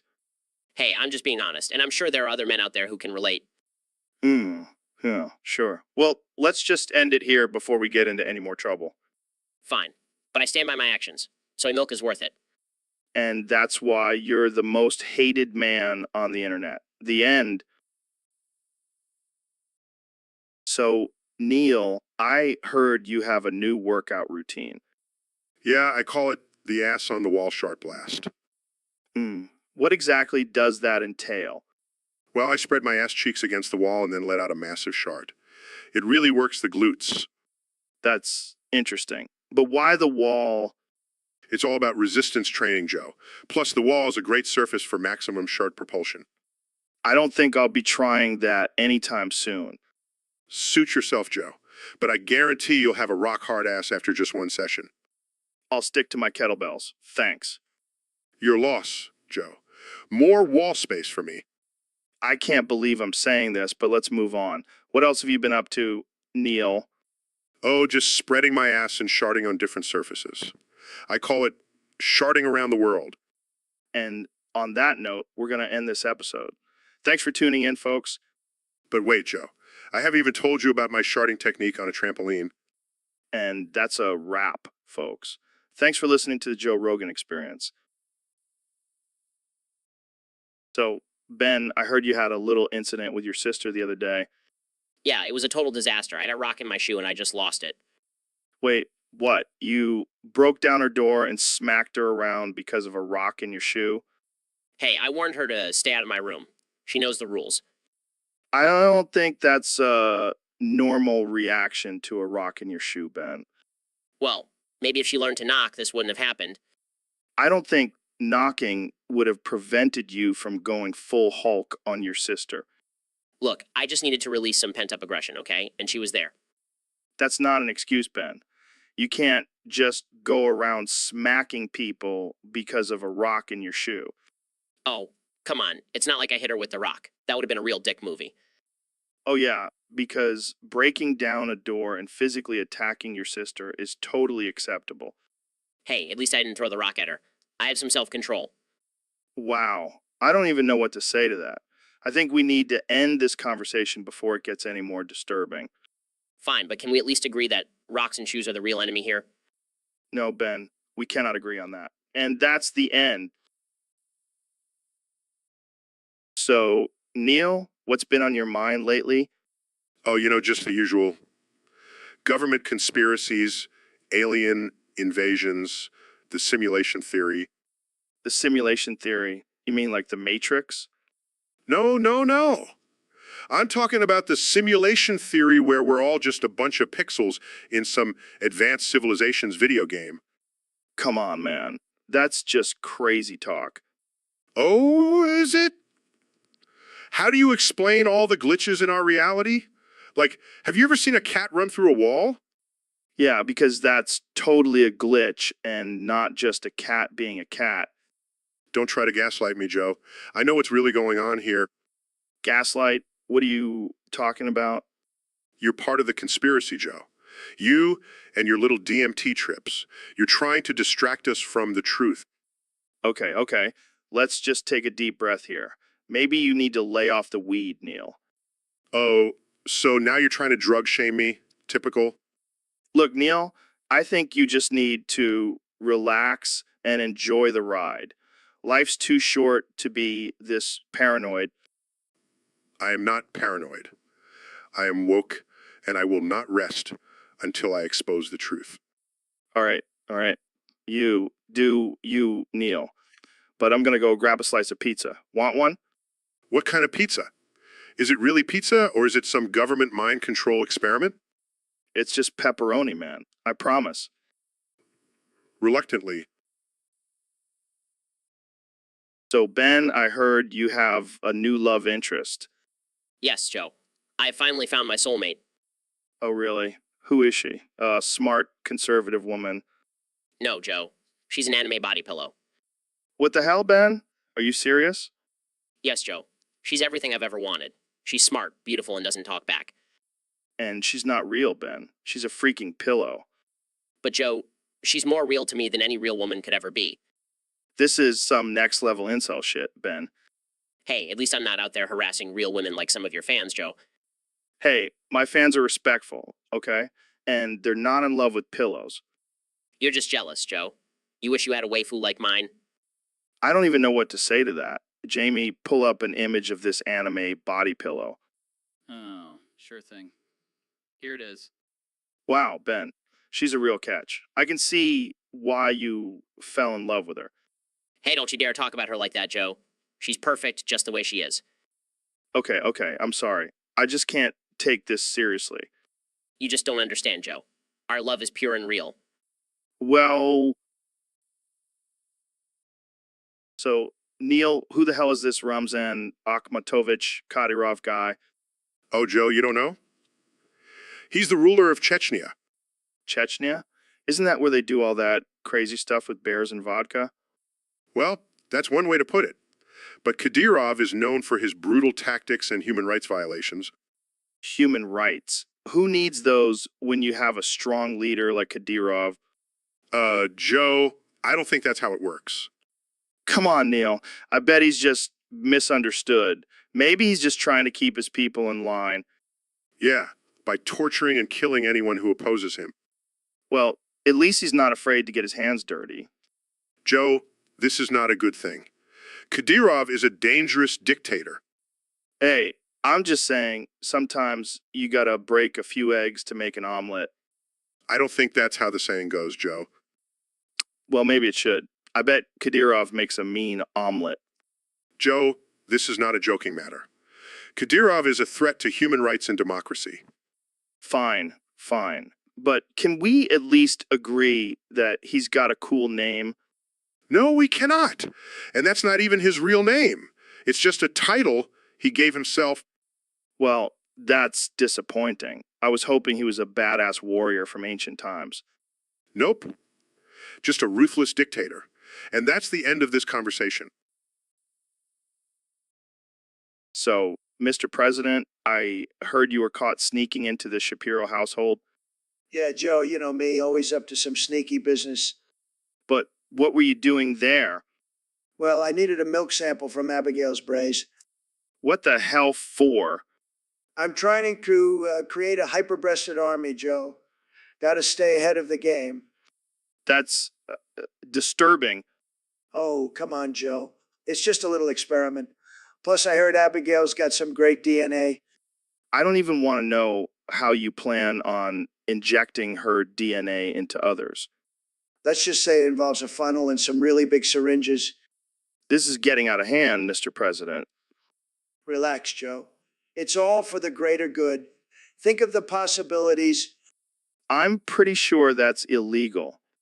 Oh, please, Joe. When has that ever stopped me?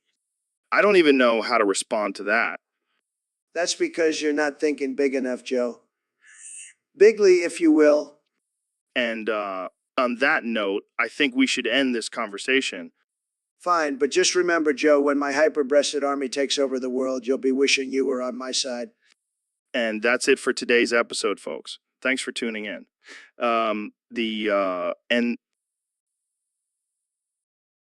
So Elon, have you heard about the latest meme? Apparently, Ben fucking dies.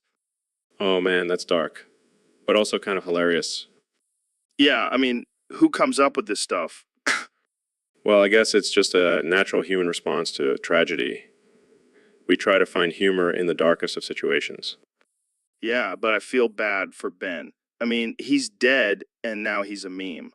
That's just disrespectful. Oh, come on, Joe. It's not like he can hear us. Plus, he's probably laughing at it too. You're probably right. I can just imagine him up there in heaven watching us and laughing his ass off. Or maybe he's in hell, getting roasted by Satan for eternity. That's even better. Poor Ben, he can't catch a break. Well, at least he's immortalized in meme form. That's the ultimate legacy. Yeah, I guess you're right. Ben fucking dies, but his meme will live on forever. And that's the beauty of the internet. Everything lives forever, even the most ridiculous and offensive things. All right, let's end it on that note. Ben, wherever you are, we're sorry for laughing at your expense. So Neil, I've been thinking about the universe and how it relates to my bald head. Oh, really, Joe? Pray tell, how does your bald head relate to the vast expanse of the cosmos? Well, my head is like a black hole, sucking in all the attention and admiration from my fans. I see. And just like a black hole, your head is also a source of intense gravitational pull. Exactly. People can't resist staring at my shiny dome. And just like how the universe is constantly expanding, your head also seems to be expanding with each passing year. Hey now, watch it, Neil. My head may be expanding, but at least I have a full head of hair.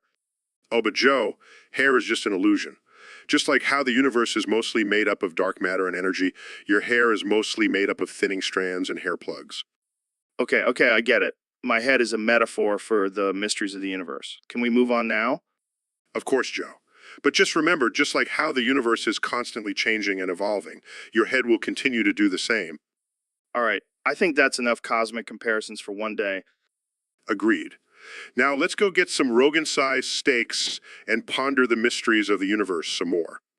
Sounds like a plan. And hey, maybe we can find a way to relate it to my bald head again. Oh, I have no doubt we will. The end. So, Elon, I heard you have a new hobby. Oh yeah, Joe. I've been really getting into throwing my girlfriend Grimes off of buildings. What the hell, man? That's messed up. No, hear me out. She loves it. It's like our little adrenaline rush. I don't think that's how relationships are supposed to work. Come on, Joe. You know what they say? Couples that plummet together stay together. Pretty sure that's not a saying. Well, it should be. And let me tell you, the look on her face as she falls is priceless. This is just getting more disturbing by the minute. And the best part is, I have a parachute, so I can catch her right before she hits the ground. Okay, that's actually kind of impressive. Right? And then we just do it all over again. It's like our own little extreme sport. I don't even know what to say to that. Just say you want to join us, Joe. Come on, you want to throw Grimes off a building too. I think I'll pass, thanks. Suit yourself. More Grimes for me. Yeah, and So, Neil, I heard you have some mind-blowing theories about the Big Mac. Oh yeah, Joe. You see, as the universe expands, everything in it gets smaller. What does that have to do with Big Mac? Well, think about it. The Big Mac was created in the 1960s, right? Yeah, so, Well, since then, the universe has expanded by over 14 billion light years. and And that means the Big Mac has shrunk by at least 50%. holy shit. That's why it never looks like the picture. Exactly, Joe. And not only that, but as the universe continues to expand, the Big Mac will continue to shrink. So what you're saying is, in a few years, we'll be eating mini burgers. Precisely, Joe. And who knows, maybe one day the Big Mac will be the size of a pea. Mind blown. And that's not even taking into account the effects of inflation on the price. This is some next level shit, Neil. Indeed, Joe. The mysteries of the universe are truly fascinating. All right. Well, I'm going to go grab a Big Mac before it disappears completely. Good luck with that, Joe. So, Elon, have you played the new game Dick Munching Simulator 3000? No, but I've heard it's quite the experience. I gotta say, I was a bit skeptical at first, but after playing for a few hours, I'm hooked. Really? What's the objective of the game? Well, you basically control this character who goes around and munches on dicks. It's like Pac-Man, but with dicks. That's absurd. What's the point? I don't know, man. It's just oddly satisfying, and the graphics are top-notch. Yes. The graphics are what really matters in a dick munching game. Hey, don't knock it till you try it. Plus, there are different levels and challenges. Like, in one level, you have to dodge flying sperm while munching on dicks. Okay, that's actually kind of impressive. And the best part, you can customize your character's teeth. I made mine sharp as hell. Joe, that's disturbing. Hey, it's all in good fun. Plus, it's a great stress reliever. Well, I know what I'll be doing in my free time now. That's the spirit, Elon. Embrace the dick munching. All right, I'll give it a try. But if I get addicted, it's all your fault. Fair enough. Now, let's see if Jamie can pull up an image of the game. Oh, I got it ready to go. Check out these realistic dick models. So, Neil, what's new in the world of astrophysics? Well, Joe, I've been studying the effects of black holes on the space-time continuum. Black holes? That's some trippy stuff. Yeah, and did you know that the gravitational pull of a black hole is so strong that it can even pull in light? Well, that's wild. But let's talk about something more important. Why do you love saying and true 1 quintillion, 222 quadrillion, 222 quadrillion, 257 trillion, 330 billion, 822 million, 822 million, 53,898 all the time? It's just a fun way to express my love for science and avocados. Avocados? What do they have to do with science? Well, they're a great source of healthy fats and nutrients, which are essential for brain function and cognitive abilities. I see. So you're saying that eating avocados will make me smarter? It certainly won't hurt, Joe. Well, I guess I'll have to start incorporating more avocados into my diet. Thanks for the tip, Neil. Anytime, Joe. And don't forget to always say, and a true 1 quintillion, 222 quadrillion, 257 trillion, 330 billion, 830 billion, 822 million, 53,898 for good measure. You got it, Neil. And true 1 quintillion, 222 quadrillion, 257 trillion, 330 billion, 822 million, 53,898. Guys, can we get back to talking about black holes now? Oh, right. Sorry, Jamie. Neil, have you ever seen a black hole up close? No, but I have seen some pretty powerful telescopes that can capture images of them. Do you think there's any chance of us getting sucked into a black hole one day?